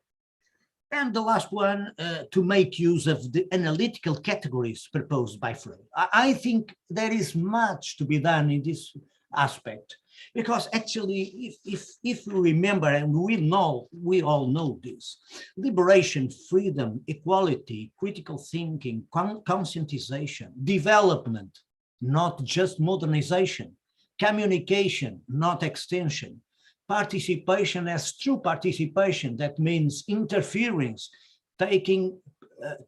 being active in the decision-making process, cultural freedom, not cultural invasion, dialogue, as it has been said, dialogical education, announcing a new world through different words, which is the prophetic side of Freire, not the messianic view of Freire. I mean, we are not waiting. We are not just hoping. Hope is very important, but we are not just hoping or really waiting. And that's why Freire has a lot of relations with the theology of liberation, with Leonard Boff, Gustavo Gutierrez, Frei Beto, a dear friend of Freire, actually. And so democratic education, participatory research as self-organization and management of education initiatives, against vanguardism, against sectarism, against fatalism, against technocracy and all types of domination, domestication, indoctrination are actually very important in Freire's works. So, to finish, I would say that what keeps me on engaged with the study and the teaching Freire, and I teach Freire in many and different perspectives. Well, in Germany, with a lot of PhD students from 18, 20 countries, for instance, in Brazil, with colleagues and students from Brazil, in Spain, in Portugal, of course, with different publics from graduation to PhD, so with social activists to educational animators, a lot of people. And I think that we can find in Freire the creativity and theoretical sophistication which actually explain why it is not so easy to read Freire. It is not so easy. It demands some energy and effort and will. I think Freire has been dramatically reduced to a few quotations, very fashionable, of course, and to some central ideas, even in academia, most of the times ignoring the works he published between, let us say, 1980, 1996, he died in 1997, which means ignoring half, more or less half of his works, of his books. That is very clear in Europe, in many contexts. But of course, I can see a sort of official silence that fell on Freire's work as an expression of an intentional adult education policy, which, by the way, tends to avoid the word education and does not talk about emancipation anymore. Exactly in a moment where we are living in situations as populism is a real risk, illiberal democracy is a new concept that it is necessary to interpret social reality and policies, etc. Even inside the EU, post-democracy is an emerging phenomenon. And so I think that we are living in times of crisis that actually present Freire as a nice alternative to come again to dreams and utopias, which are central in Freire, to imagine different possibilities and alternatives, to criticize dominant hegemonic policy orientation in our field, in adult education and community education, popular education, and things like that. Thank you so much. Thank you very much, Licínio.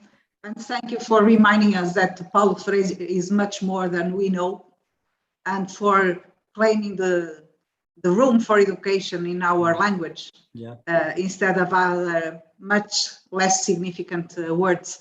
Thank you very much. So I think we now will move to Camila, and I will share your picture when you tell me to. Yeah, we'll see. I may decide. We'll see how we get on. I'm really enjoying listening to everybody else.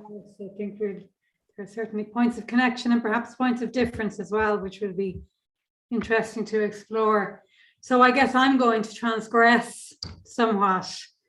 And I don't think Paulo Freire would mind, because really I think I want to talk and speak about the impact of Freire on my own practice, but I want to do this by leaning on bell hooks in particular.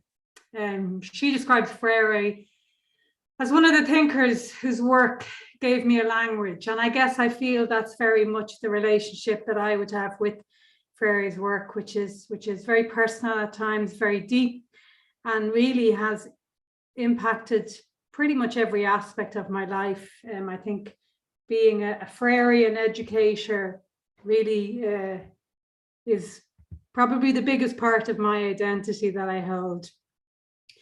So just like with Hooks, you know, Freire works for me because of his global understanding of struggle. You know, I think that's really at the heart of a Freirean approach. And I agree with what some other people are saying about how his ideas have been sanitized at times. And, you know, sometimes teaching methods, for example, are taken completely away from that, you know, concept of deep structural inequality that Freire talks about at the heart of his work. But I think, you know, again, as with Hooks, what I really draw from is his focus on those initial stages of transformation or politicization, that experience of beginning to think critically, of seeing oneself within your own kind of political circumstances, whichever side of that very dichotomized divide that Freire offers, which perhaps Hooks expands on through a more intersectional lens. I think also something, you know, that I really, you know, constantly remind myself and others about in terms of Freire's work, and again, this has been mentioned by others already, is how he doesn't see education as an end in itself. He doesn't see it as the panacea for that huge inequality that he writes about. He, you know, he sees it as something that has to be joined with meaningful praxis. And I know, Alan, you in particular mentioned that notion of praxis. So I think what Freire does for me personally is he gives me an armory to be an academic activist.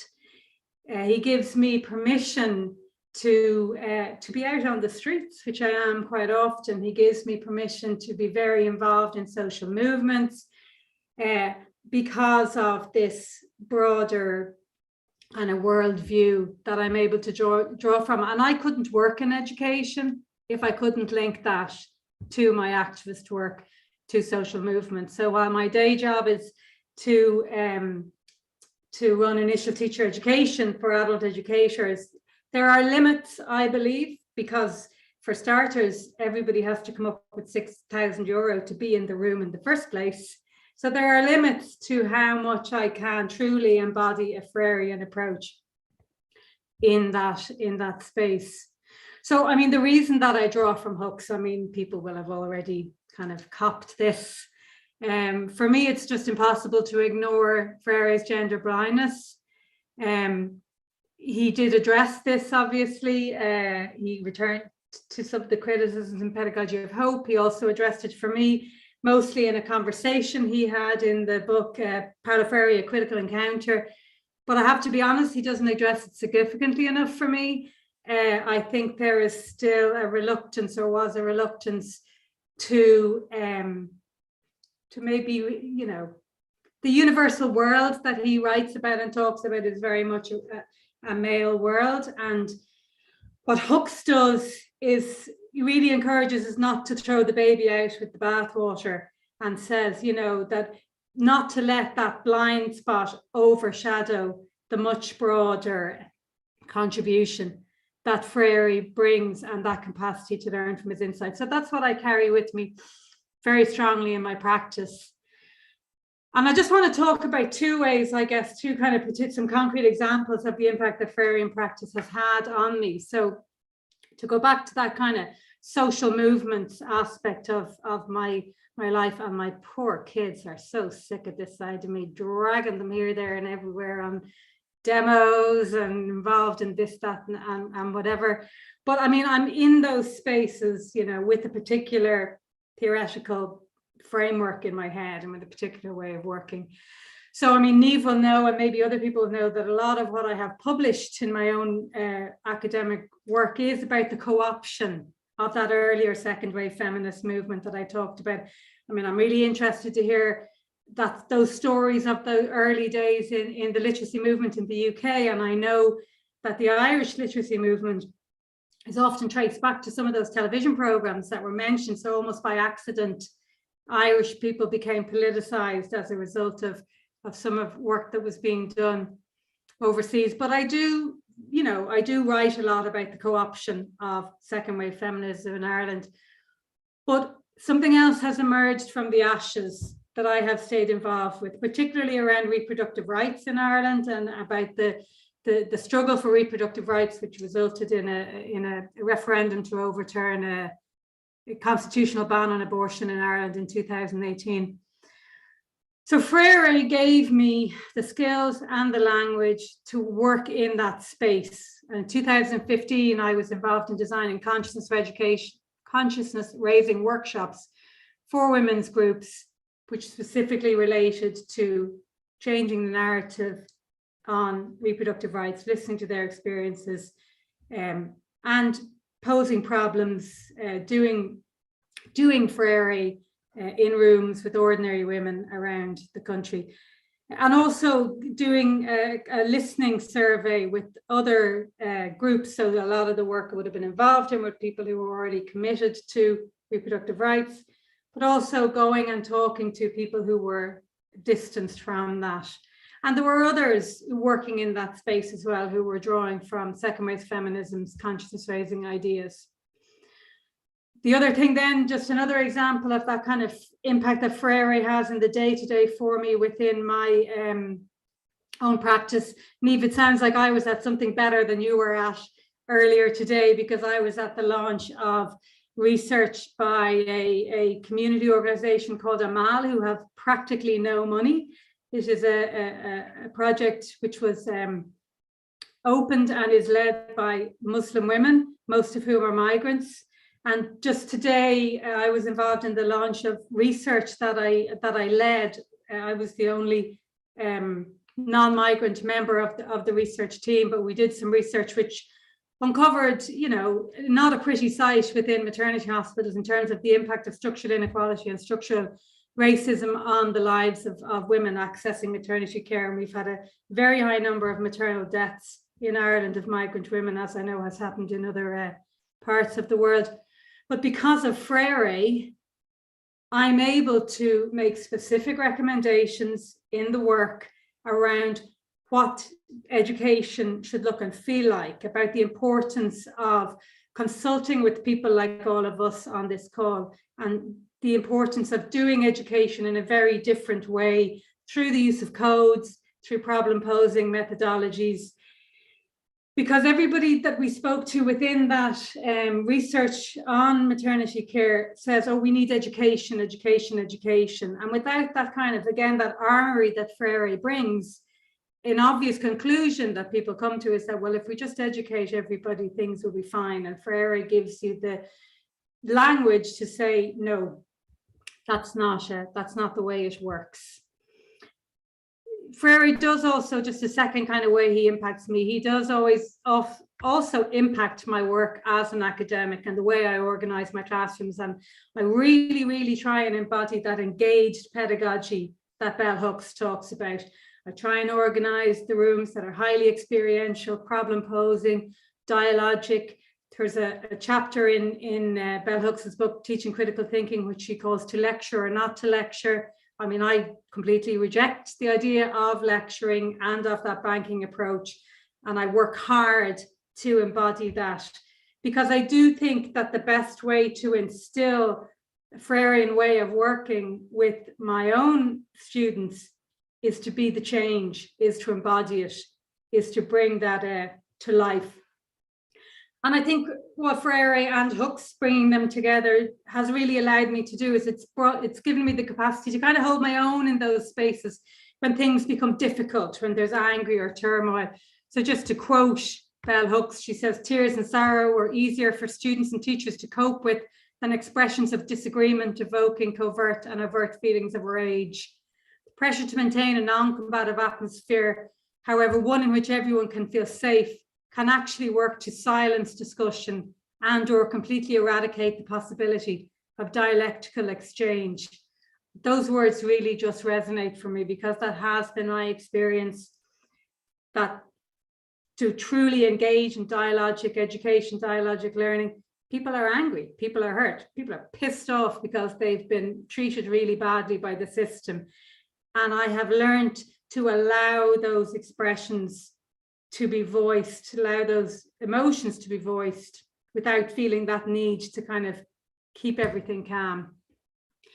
And just the final thing I think that Freire does for me, because I really do use codes a lot. I mean, I don't know if you can see, I'm in my office now, if you can see behind me, there's all sorts of pictures on my wall and all sorts of things that I use with groups rather than a PowerPoint. And I've actually used codes in research really, really effectively. And when I understand codes, is that method really that Freire encourages. It's somebody else described when they were talking about that making strange the everyday, that encouraging people to critique the things that they are so in the midst of that they just can't see. So Eunice, what I was going to just show people as my final word is just a code that I designed and used with educators. And it had that kind of wow effect and that shocking impact that Freire talks about, where you just present something back to people. You present their life back to them, I think, in a provocative way. And I think Freire encourages me to do that all of the time. Now, if it doesn't work, don't worry about it. So there you go. So that's just, I don't know if you can see that, if it's going to work like that. But that is an image that I designed as a result of doing national research with educators about tell me about your life as an educator. And when I created that image and presented it back to people, it really, really resonated. So you can see the educator standing with her back to the wall, being controlled. So I think that's all I have to say for the moment. Thank you, Eunice. Leaving you with that to ponder over.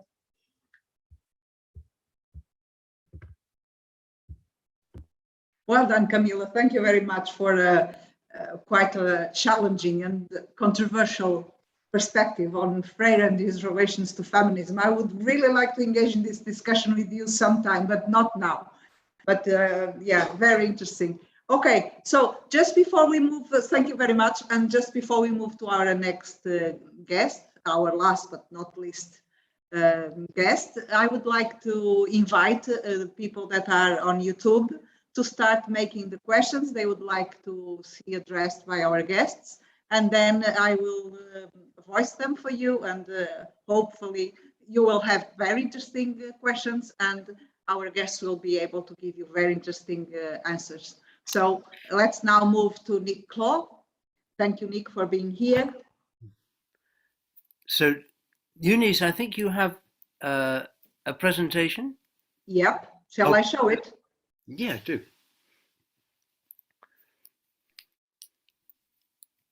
And I apologize, I'm asking Eunice to do this, but I wanted to share some pictures as well as other things. Okay. As well as my voice. Are you seeing it already? Yeah. I'm seeing it. Okay. Shall I start? Yes. And okay. I think you go big. Okay, I think this is the biggest I can put. That's fine. Okay. Hello, everybody. By the time this presentation is shared, I think I will have already introduced myself. However, I can emphasize here that it's through reference to my work as a teacher educator, that I'll be paying tribute to the contributions of Paulo Freire to the field of education. My opening remarks refer to my initial introduction to his work in the mid-1970s, as I engaged as a teacher with the first stages of the Schools Council World Studies 8 to 13 project. My original copy of the book Learning for Change in World Society is presented here, now 40 plus years old, a bit battered, a bit like me, and considered then as a seminal text for critical global education, global learning in this period. It included many resources and references, including this brief reference to the work of Paulo Freire on page 96. Paulo Freire claims that most schools and universities domesticate people rather than liberate them, and argues that new theories of knowledge and language are required, and therefore new theories of teaching and learning and new relationships between teachers and students. As a primary teacher working in inner-urban schools, I welcome this encouragement to engage in pedagogical reforms. For example, it led our global education networks to prioritize group learning and the introduction of complex issues only through the process of paired introductions, encouraging co-participation and dialogic interactions. This presentation will explore methodological issues that resulted from this starting point, making particular reference to the text, Education for Critical Consciousness, in particular to the sections, Extension or Communication. The following quotation from this text provides a stimulating starting point for the discussions. The thinking subject cannot think alone. She, he cannot think without the co-participation of another subject. There's no longer an I think, but a we think. This co-participation of the subjects in the act of thinking is communication. Communication implies a reciprocity which can't be broken. Hence, it's not possible to comprehend thought without its double function as something which learns and as something which communicates. During communication, there are no passive subjects. Communication is characterized as dialogue. The 3 research and intervention projects identified in this presentation will provide a context within which to explore the application of these ideas. The creation by community members of a library in rural Zimbabwe. The development of interprofessional practices to support the inclusion in classroom learning of young people with social, emotional, and mental health concerns. And the proposal to engage young people in active learning partnerships about biodiversity. The presentation will focus on a common methodological strand, the development of what I've called reflexive products for research and dialogic communication. In my work, these have taken the form of photographs, short reports, illustrated stories, drawings, utterances, music, arts productions that are sufficiently accessible to prompt responses from a diversity of stakeholders, speaking different languages and or having widely differing life, work experiences and perspectives. The adjective reflexive is intended to convey how new actions, practices, and new theorizing about actions, praxes, will derive from contact with such products. The effect of reflexivity is that the action turns back on the subjects and generates a new response from them. I've recently written, reflexive products are research instruments that are sufficiently imbued with the experience of the enactments, with the effect that the participants' selves and actions are recognized, known again, reviewed, put in new perspective, and re-articulated, conjoined with new ways of understanding networks of possibility. The first context for exploring dialogic communication is in rural Zimbabwe, Mashonaland East, between the years of 1999 and 2011. And here's the question: what forms of dialogic communication can support community members in developing their post-independence, culturally relevant, library-based initiative in rural Zimbabwe? Here's an example of a reflexive product in the form of an emerging culturally relevant text for discussion. We move water around like this, even uphill. Can you do this? This person knows how to make a fire in a safe way so that we can use its heat and not get burned. Can you do that? This person knows how to give people advice so that they can solve their own problems for themselves. That's hard to do. Can you do that sometimes? It's our culture. This is a picture of an informal roadside discussion about such expressions of cultural practices through photographic text. Feedback from this encounter informed understandings of issues around representation of the community in the new text for the library. First drafts of photographic text were also shared with community members of all ages by candlelight in the kitchens. Here, a local photographic text is being used in a community setting.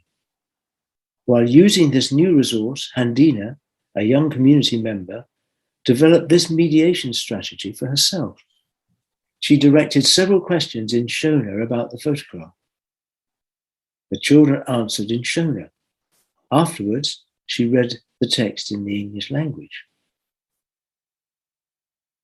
She was beginning to employ opening, questioning methods to stimulate dialogic communication with the children. Now, what's going on in this picture? What kind of work is this person doing? Hands up, please, don't just shout. Yes, this is someone called Mispa. Yes, she's washing the dishes. What's she using?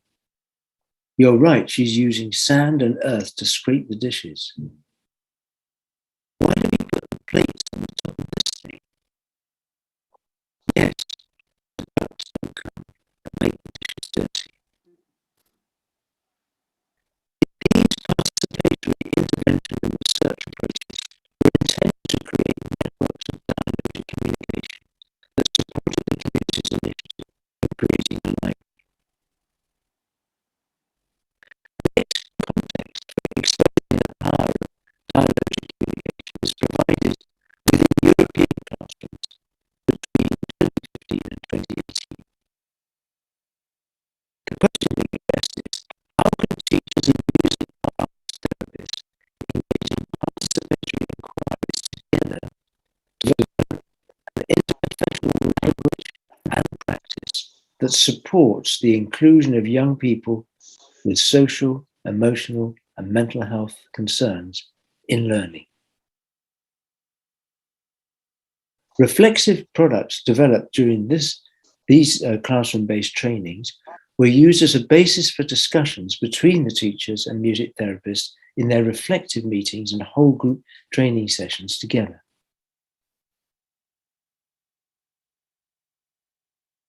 This graphic sketch captures moments of the narrative account of new interprofessional practices in the classroom and provides a focus for shared discussion between teachers, music therapists, and teacher trainers. You can see that some of the children arrived in the classroom in some states of distress. Communicative music making created dialogic spaces between the young people and the teachers, providing access to safe and calming experiences that 10 minutes before had been difficult to establish. The joint theorization of this new praxis, supports the teachers, music therapist, and trainer in recognizing new professional capacities for the classroom. Respect for the young people's protected rights are seen as a necessary step for the fulfillment of their participatory rights.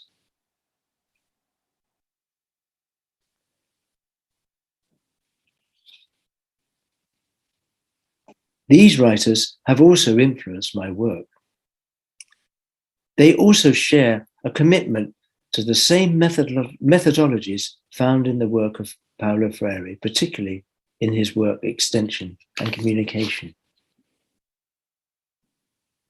Creating space for beginning a conversation and developing capacity for criticism, found in the work of Schratz and Walker. Using inquiry techniques that are accessible and respond to the ways of knowing of the participants, found in the work of Barry MacDonald. Breaking open the private turfs and bunkers of disciplinary data collection, analysis, and theory, recently written by Chevalier and Buckles. feeding teachers' capacity for judgment in the classroom in a way that educates them rather than briefs them, taken from the work of Lawrence Stenhouse. Accepting incompleteness and open-ended exploration as a strength, reflected in the work of Bakhtin.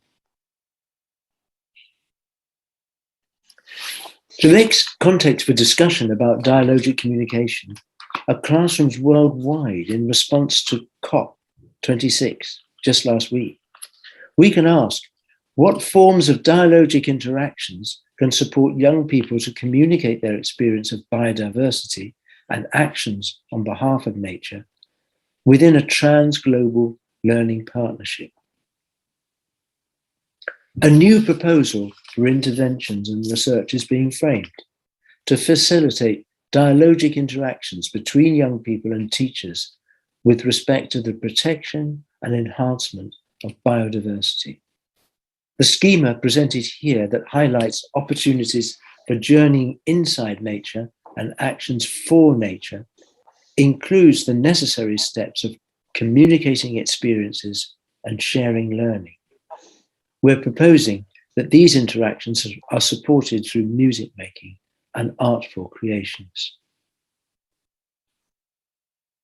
We're proposing that the development of communication partnerships for biodiversity through music arts is supported by statements of educational principle, as reflected in the Trees of Hope pedagogic statement found on their website. Here we can see that dialogic communication and co-participation includes respectful learning from indigenous cultures and attentive listening to others and to nature itself. These are seen as new and necessary forms of co-participation between subjects, relevant to the risks that we face from climatic changes and ecological devastation. So here's a list of references which have been made during this presentation, which I hope are useful. And I want to say thank you for your attentive listening and co-participation.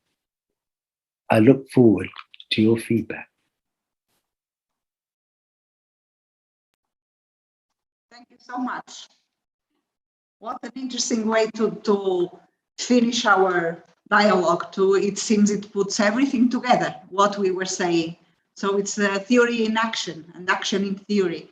Very, very interesting. Thank you so much.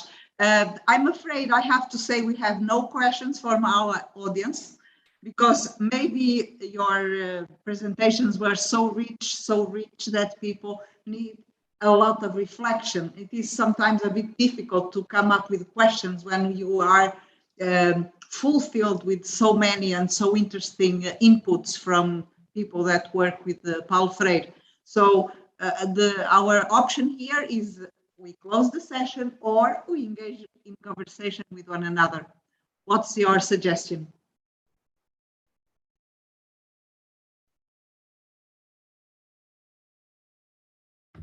We must have questions for each other. Yeah, that's what I was thinking. Camila, thank you.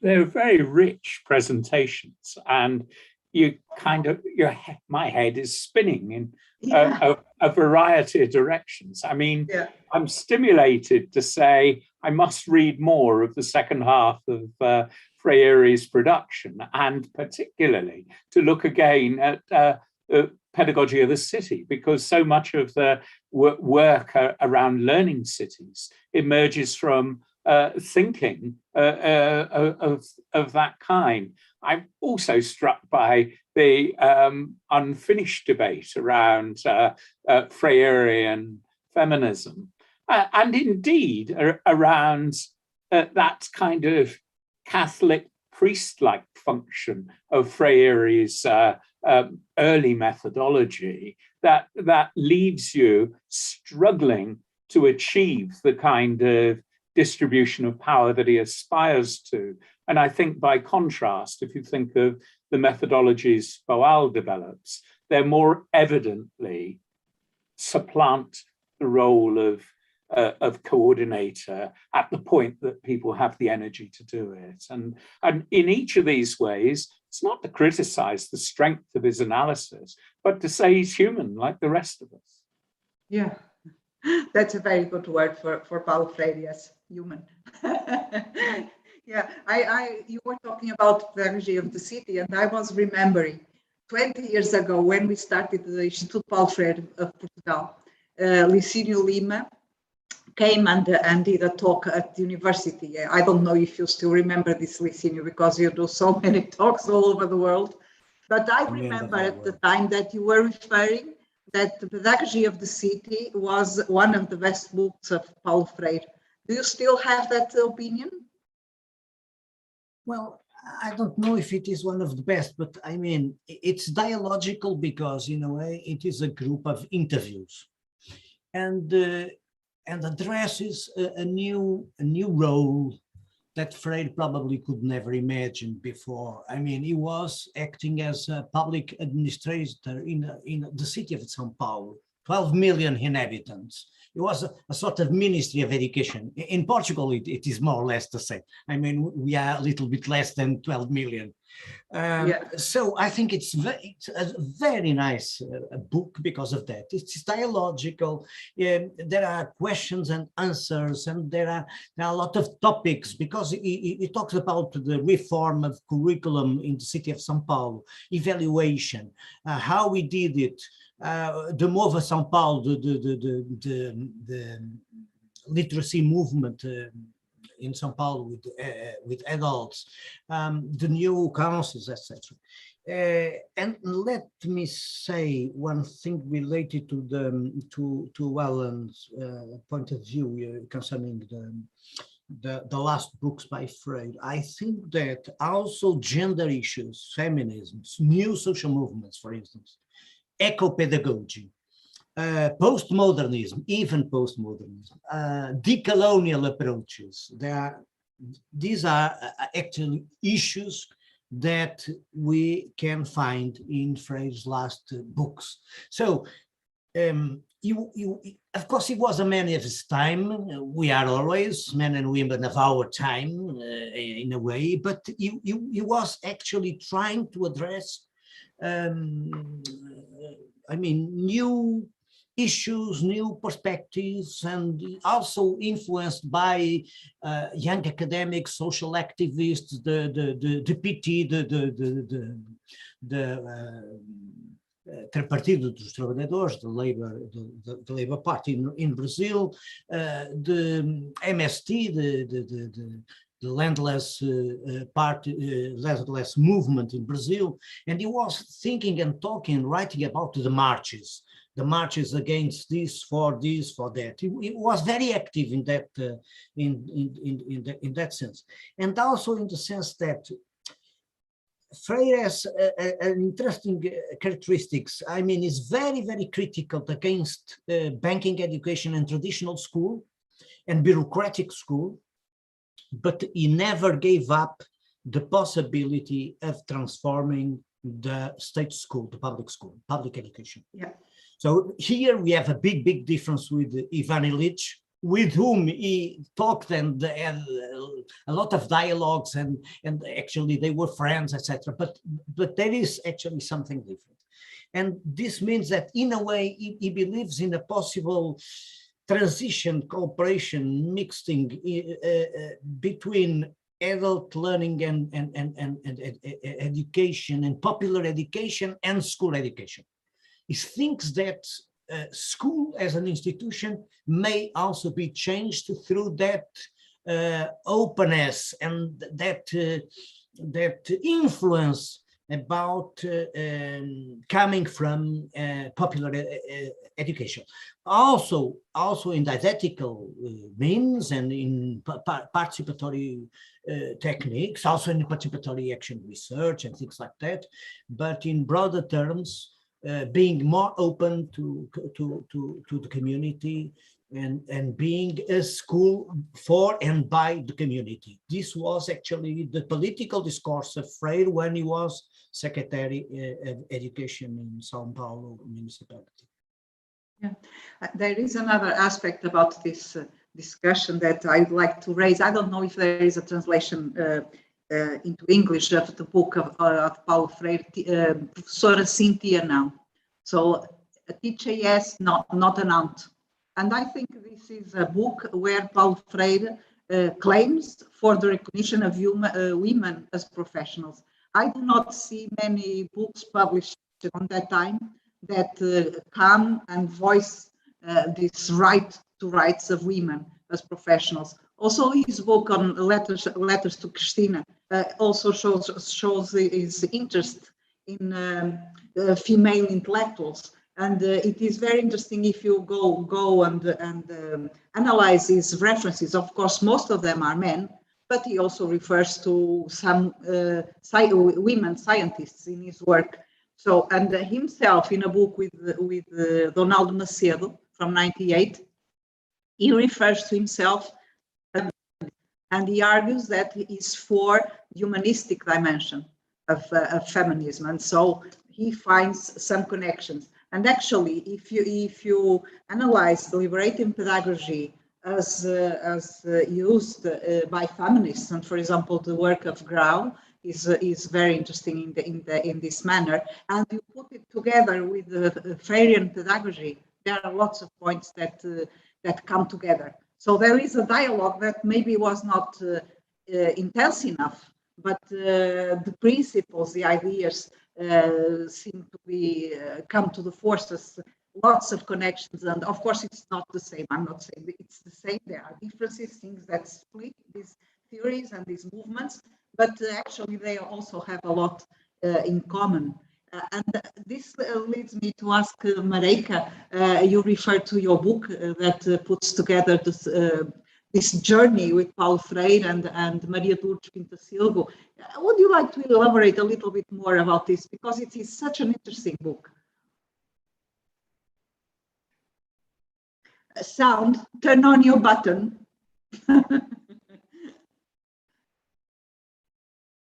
Sound, your sound. Okay, oh. That's the book. Yeah. Okay. Well, it was just, I don't know what to say more. It was just looking to the different projects, especially I started very much with the work in the rural areas with the women. That when Camila was referring to it, it's also so important to have this experience of being in a group. I really learned a lot when I started to work in the Grail in this project in 1976. So I think I just started to write, and then I listened to the women, and once I was a nurse, I couldn't, and I was not Portuguese speaking very well at that time. So what I could do was to develop codes in the health area, for instance, and to be with the women and to have the process of decodification, like was shown just now also in Zimbabwe, which is very interesting to see how after so many years this instrument is so important also. So what can I say about the book? It's also my own process of becoming more conscious of what is educational work, I think. I don't know so much to say about it. Well, I remember your book. Your book. I think you made a certain interesting connection between the thought of Paulo Freire and of Maria de Lourdes Pintasilgo, who was a very relevant woman in her time. True. And I think this is an important contribution as well. That I don't know if everyone knows that she has been Prime Minister of Yeah, Portugal. the only, the one and only. The early one, yes. So she really was, I discussed a lot with her about these things. One of the things I would like to highlight in this session is the fact that it shows so well that the journey of Paulo Freire throughout the world, and you could see, for example, in Nick's presentation, that the the work being done in Zimbabwe, for example, in the construction, in the making of a library. And you can see in his work being developed in adult education and with the so-called people with vulnerable minds. This is the amazing description of adult learners or any other learners. So it is something that for me is a strong point of our gathering today, is that we show how international the work of Paulo Freire can be, and how his principles, his ideas, his philosophy, his politicity and education can be an instrument to transform the world all over the world in different contexts. And this is something that shows how relevant his work is in nowadays. I think Camila would like to say something as well. Yeah, just on the surprise, just on the gender question. Yeah, I mean, there's no doubt but that Freire listened to the voice of feminists. There's no doubt that, I mean, he was the person who invited bell hooks into discussion and conversation, as well as other feminists. And I mean, she would remain, you know, a huge Freirean in terms of the way she writes and works, and a huge fan of his. And she would also have been as equally critical of feminists at the time, revered feminists at the time, for their class blindness. So I think what she did, it is that weaving of threads, I think, that she does, that is so magical. I do think that Freire missed the consolidative impact of inequality. And I do also think he's a product of his time. But I guess one of the things that feminists like me can struggle with is so much of his theory and so much of his way he describes his own practice is one of listening, one of examining the world around him and seeing the generative and drawing generative themes from that. Yet, undoubtedly, within his earlier work, he described men as the creators of potential change, and he did locate women in a more passive domestic role, including in images that he used. So it's not to say that he can't be all things to all people, and he's not a guru, we know that.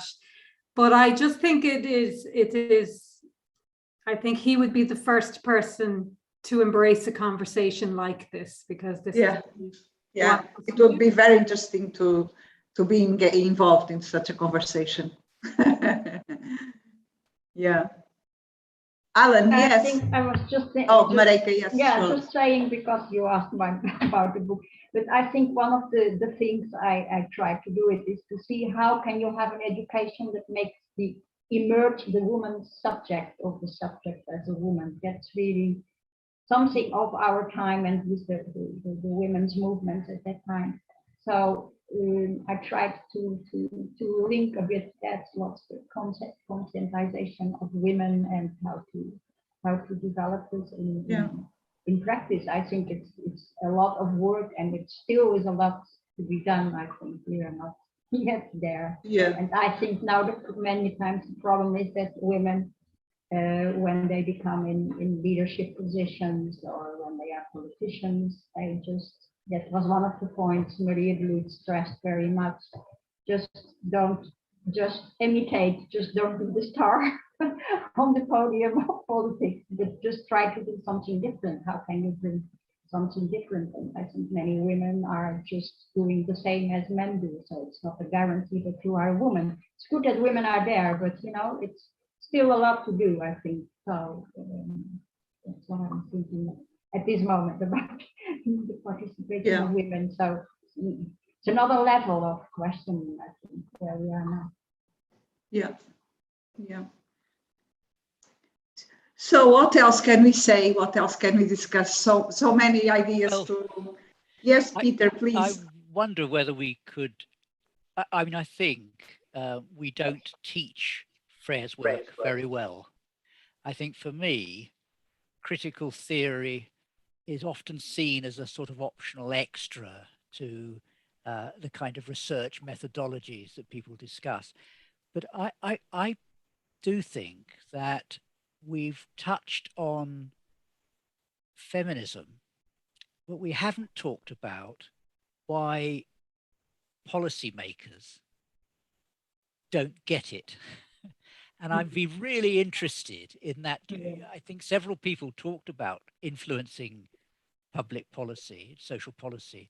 So I'd be interested in hearing anyone's views about what we can do to maybe change the language so they do get it.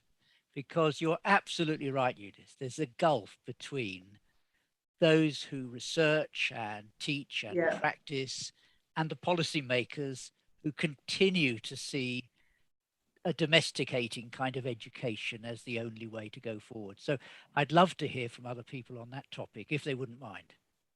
Niamh, is that your point you want to make?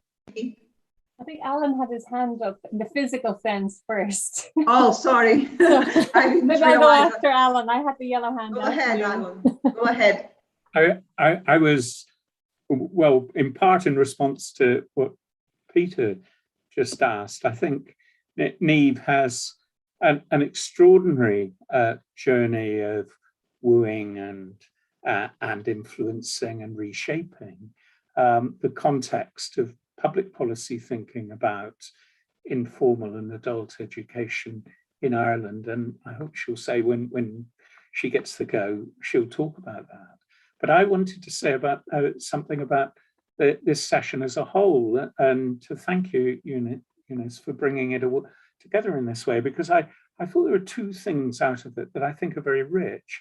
One of them is the bouncing of Freire's thinking against other people's practice or writing. So bell hooks on the one hand, or Marika's study works in very powerfully in that way. And also we've got, policy activists, which you could say, Niamh, and in different ways, Peter and I have worked in a world of translating of our experiences as adult educators in order to try to protect the space for other people to engage in that work. And in a parallel but very different way, Nick's work as an advisor and distiller of the work, I think, has contributed very actively to that. So that's one kind of, how do you bounce the different experiences, places in the world of our work against Freire's thinking?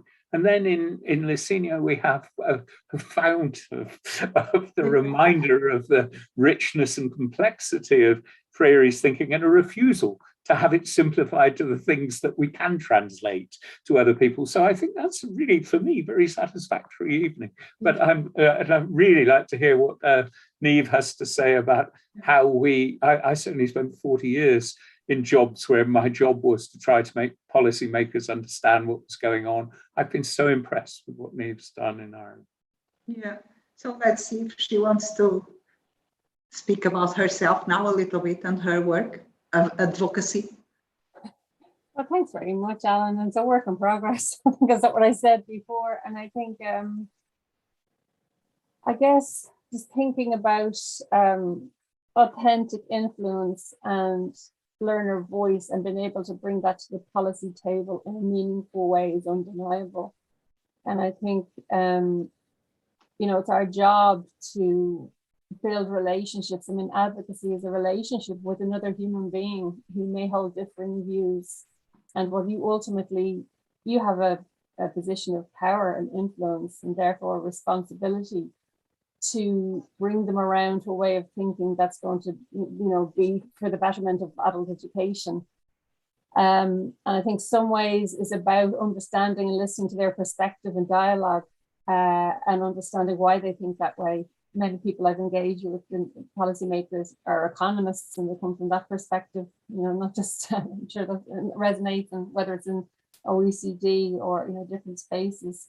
And I think it's about, I gave Pedagogy of the Oppressed to a senior civil servant as a gift, because we were talking about it on an event and he was never heard of them and was interested to hear more. So it's how people have an interest as well about it, and we don't own this. We don't own the language. We don't own transformative learning, and then it gets used in different spaces. And advocacy has to be selfless. It's not about you. It's not about your ideals. It's about change. And sometimes you hear back exactly what you said as a new thing that was produced by somebody else. And you just have to go, that's a success. And they may use the word of transformation. You may have differing opinions of it, but ultimately, I suppose to say something a little bit critical is that, you can't eat theory. Those groups that we talk about need the money. So I suppose it's sometimes putting aside whatever view I have, to ensure that you can advocate effectively. You don't lose yourself within that, but I suppose you have to keep your eye on that. And I think my experience of policymakers is it's a long process, and through the groups who've engaged with their passion, with their authenticity, there's a real, I remember one person said to me, I can't believe that they're so intelligent, which was also an unusual thing for somebody to say, that what they were talking about had an underlying theory. And they were surprised by that. And I think, I suppose the benefit of having policymakers come and listen to people talk their truth, that people are supported to share their experience, is more powerful than any advocate could be. And it's trying to build people's capacity to do that. And one other civil servant who has moved on, took a couple of years to come around. It was like, not all that Freire 1970 stuff, you big hippie, get with it, he would say jokingly. But in the end, he said, there's a realness and an authenticity that can't be denied. And I think that's something that's, it's to the power of the person's perspective and bringing the experience. But maybe so it's just one last thing on learner voice and people's own stories. It's a quote I really like by bell hooks, and it's how we engage with learner voice and people's voices. And I just think this is something I always think about. And she says, no need to hear your voice when I can talk about you better than you can speak about yourself.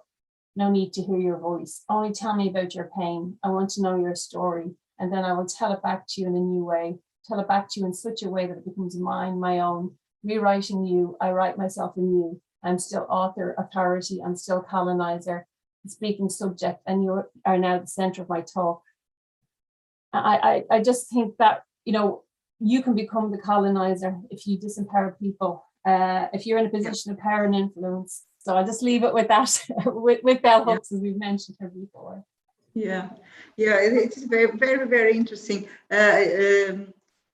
This idea that we may be colonizers when we work with our students, with young people, with the adults, it's something I saw being transformed by working, for example, with Nick in several international projects.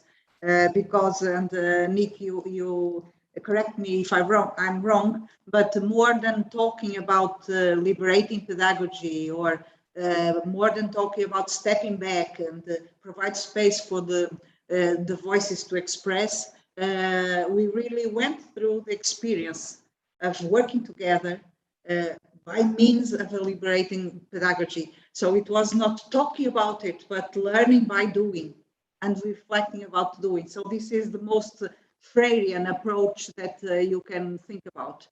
Would you agree with this comment, Nick? No, I'd agree with this, Eunice, but it was a lot of fun as well. Oh yeah, no doubt. That's Freirean. It was fun to see young people take control of the situation for their learning, and coming together from all over Europe, and they came with their presentations, like we might have come tonight. But the first task was this: meet up with another group. Yeah. And conjoin your presentations, and make one presentation together.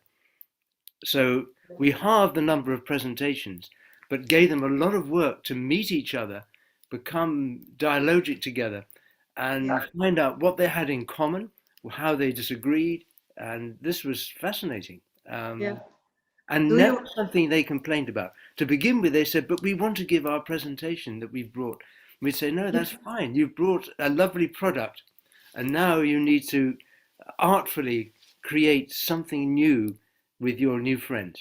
And that was very exciting. Do you remember this, Eunice? I do, and I remember one that I really found very exciting. It was when they put together a project that was about isolation in front of a computer and the sauna in Finland. And they managed to put this together and build a very interesting discussion. That's one, I don't know if you remember this one, but for me it was one of the most interesting matching up of the presentations that they made. Yeah. And this was a kind of in a pan-European context where there were students and staff coming from Central Europe with very different ideas of pedagogy that they'd inherited from previous systems, and they were trying to break away from these. So that was a very Freirean project too, wasn't it? Well, I think they all were. Yeah, to encourage independent learning in the environment itself, experiential. And to have it incomplete, not so conclusive, that it was something that obviously would have to go on. Being a center for their thinking and creativity. Exactly. And Peter, would you like to make any comment about this session? Any question for others? I was just enjoying listening, I'm afraid. Eunice. Well, I feel humbled by the richness of the different experiences and the different ways we've looked at Freire's legacy, and it is a legacy. I think I wondered too whether we read into Freire's words a way of supporting what we really believe deep down, and I think it's like you find an identity with somebody who speaks your language. There's a very fine book called Narrow Road to the Deep North, and it's full of haiku poetry. And one of the observations made by the poet is how wonderful it is when in a book I'm perusing, I come upon a character who is exactly like me. And I think there is we identify with things. It's said beautifully by Camilla about it being, Freire gave us the language to be brave, but also challenging, to disagree with him, and we did, but also to use it for our own ends, which is why it's so frustrating not making more of an impact on policymakers, I think. But getting back to the black dot on the white paper. I love Neve's point. I think it takes a long time, and you have to keep retranslating it for them to understand. And I mean, Alan did it for God knows how many years, but I think the truth is that we have to keep doing it. We have to keep retelling the stories, because if we don't, and sharing those stories and making people speak up about them, so that it does influence policymakers. Because the day we stop doing that is the day I think we give in. So I think it's still I think it's a dynamic experience, I think, all round. But thank you. And giving in would be an anti-dialogic action. So anti-Freirean. Guys, it's 8:30, okay? Marika, please turn on your voice. And just one thing, I have someone of my family who's an expert in biodiversity and was traveling around the globe and had all these kind of things and meetings. And he said, well, I do this work, but I know it is too late. It's really very difficult to save the planet, but I continue to work. And I think with education, maybe it's a bit the same. We had one project here in Portugal of the Grail also. Several groups were speaking with policymakers to ask this or to ask that. And it was only, most of them say, they just don't listen. They just don't want to hear. And one of them, he is a man who was working in the how do you call it, salt production in the near Aveiro in the middle of the country. And he said, "Oh, no, to me they are very nice. They come and they see, but nothing changes. So it's the same. Oh, they don't give you attention. They don't listen. Yeah. Or if they listen, they're just a nice person. They could be seen, but nothing more." And Yeah. I really am I think with education, I think we really have to simply continue to do the work and try to do these things, knowing that probably a lot of people want change and the power will continue. We are just marginals. I'm sure we Yeah. are, but we continue Yeah. because, you know, otherwise what's life worth if we don't Yes. do this? But That's however why I think- badly they behave, Yes. we find the well springs of creative innovation spring up in the spaces in the pavement where they haven't managed to slice them down. So that Yeah. I think of it as a kind of, no matter how aggressively governments try to destroy opportunities for transformative learning, we can find new formations and new associations that can do something about it. And it's towards that end that you do our work, and it's towards that end that we fight battles we know we'll lose against currently existing power. Exactly. Yes. Exactly. Yeah. Look at the women's movement. I mean, we can be rude about it, the limitations of second wave feminism, but culturally there have been massive transformations in I mean, struggle still in everybody's domestic existence, but culturally real transformations across generations in that area, or all around gay rights around the world and so on. And those things happen through struggle, through fighting and losing and reforming and remaking the new. And I thought that really is at the heart of what Freire offers us. Never mind that your books get burned. Find a new formulation in a new place to make the same arguments in fresh ways. What lovely ideas to finish our square table. What do you say? Maybe we can keep in touch. Maybe we can think of doing something together with this round table. Let's see. We keep it to ourselves, and this will be a secret, and we keep it away from the audience. That has been going down because it's dinner time. Yes. So thank you all for coming. It was very lovely Thank to meet you. you, and Thank you all. well Very done. nice. Thank you. Listen to you. Thank you, Eunice. Bye-bye. Thank you. Bye bye. Bye bye. Everybody. Bye. Thanks, Thank you. everybody. Bye. Bye. Bye. Bye.